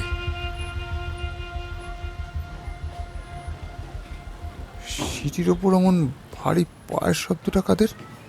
হ্যাঁ, যেন অনেকগুলো লোক উপরে উঠছে একসঙ্গে। কিন্তু উপরতলার ঘরগুলো তো খালি। নতুন ভাড়াটে আসছে না কি? ঘরের দরজায় কড়া ঘাত হলো। অক্ষয় চমকে উঠল রীতিমতো। তারপরে সেগুলোকে পকেটে ঢুকিয়ে নিয়ে জিজ্ঞেস করল, কে? দরজা খুলুন। কে আপনি? দরজা খুললেই দেখতে পাবেন। কেমন যেন বেসুরো কণ্ঠস্বর। এখানে কোনো বাঙালি তো তাকে ডাকতে আসে না। অক্ষয় উঠল। এক মুহূর্তে তার মুখটা হয়ে গেল রক্তহীন, যেন সে নিয়তির আহ্বান শুনতে পেয়েছে। দরজা খোলো, দরজা খোলো বলছি। অক্ষয় দরজাটা খুলল না। দরজা থেকে 3 হাত তফাতে একটা জানালা ছিল। তারই একটা পাল্লা খুলে বাইরে একবার উঁকি মেরেই দম করে জানলাটা বন্ধ করে দিল। ইন্সপেক্টর এবং পাহারাওয়ালাদের দল। অক্ষয় উদ্ভ্রান্তের মতো চারিদিকে তাকিয়ে দেখল, কোনো দিকেই পালাবার কোনো রাস্তা নেই। দরজার উপরে দুমদাম করে পদাঘাত আরম্ভ হল। দরজাটা এখনই ভেঙে পড়বে। দাঁতে দাঁত চেপে অক্ষয় নিজের মনেই বলল, ধরা দেব? না না, কিছুতেই না, কখনো নয়। তার মুখের ভাব হয়ে উঠল ঠিক সেই রকম মণিলালকে খুন করবার জন্য যখন সে তার পিছনে দাঁড়িয়েছিল। দমদম করে দরজায় পদাঘাতের পর পদাঘাত। ওদিকে রাস্তার ধারের বারান্দার ওদিকেও বাইরে যাওয়ার জন্য একটা দরজা আছে। না না না, পালাবার পথ আছে। ওই ওই দরজা দিয়ে আমি পালাবো, ওই দরজা দিয়েই। আবারও দুমদুম করে পদাঘাত। হ্যাঁ? অক্ষয় উন্মত্তের মতো ছুটে গিয়ে ছতলার বারান্দাটা খুলে ফেলল। হুড়মুড় করে দরজাটা ভেঙে পড়ল এবং সঙ্গে সঙ্গে অক্ষয় এক লাফ মেরে বারান্দা ডিঙিয়ে নিচে অদৃশ্য হয়ে গেল। অক্ষয়ের রক্তাক্ত দেহটা পাওয়া গেল বটে, কিন্তু তার আত্মা তখন পুলিশকে ফাঁকি দিয়ে পালিয়ে গিয়েছে।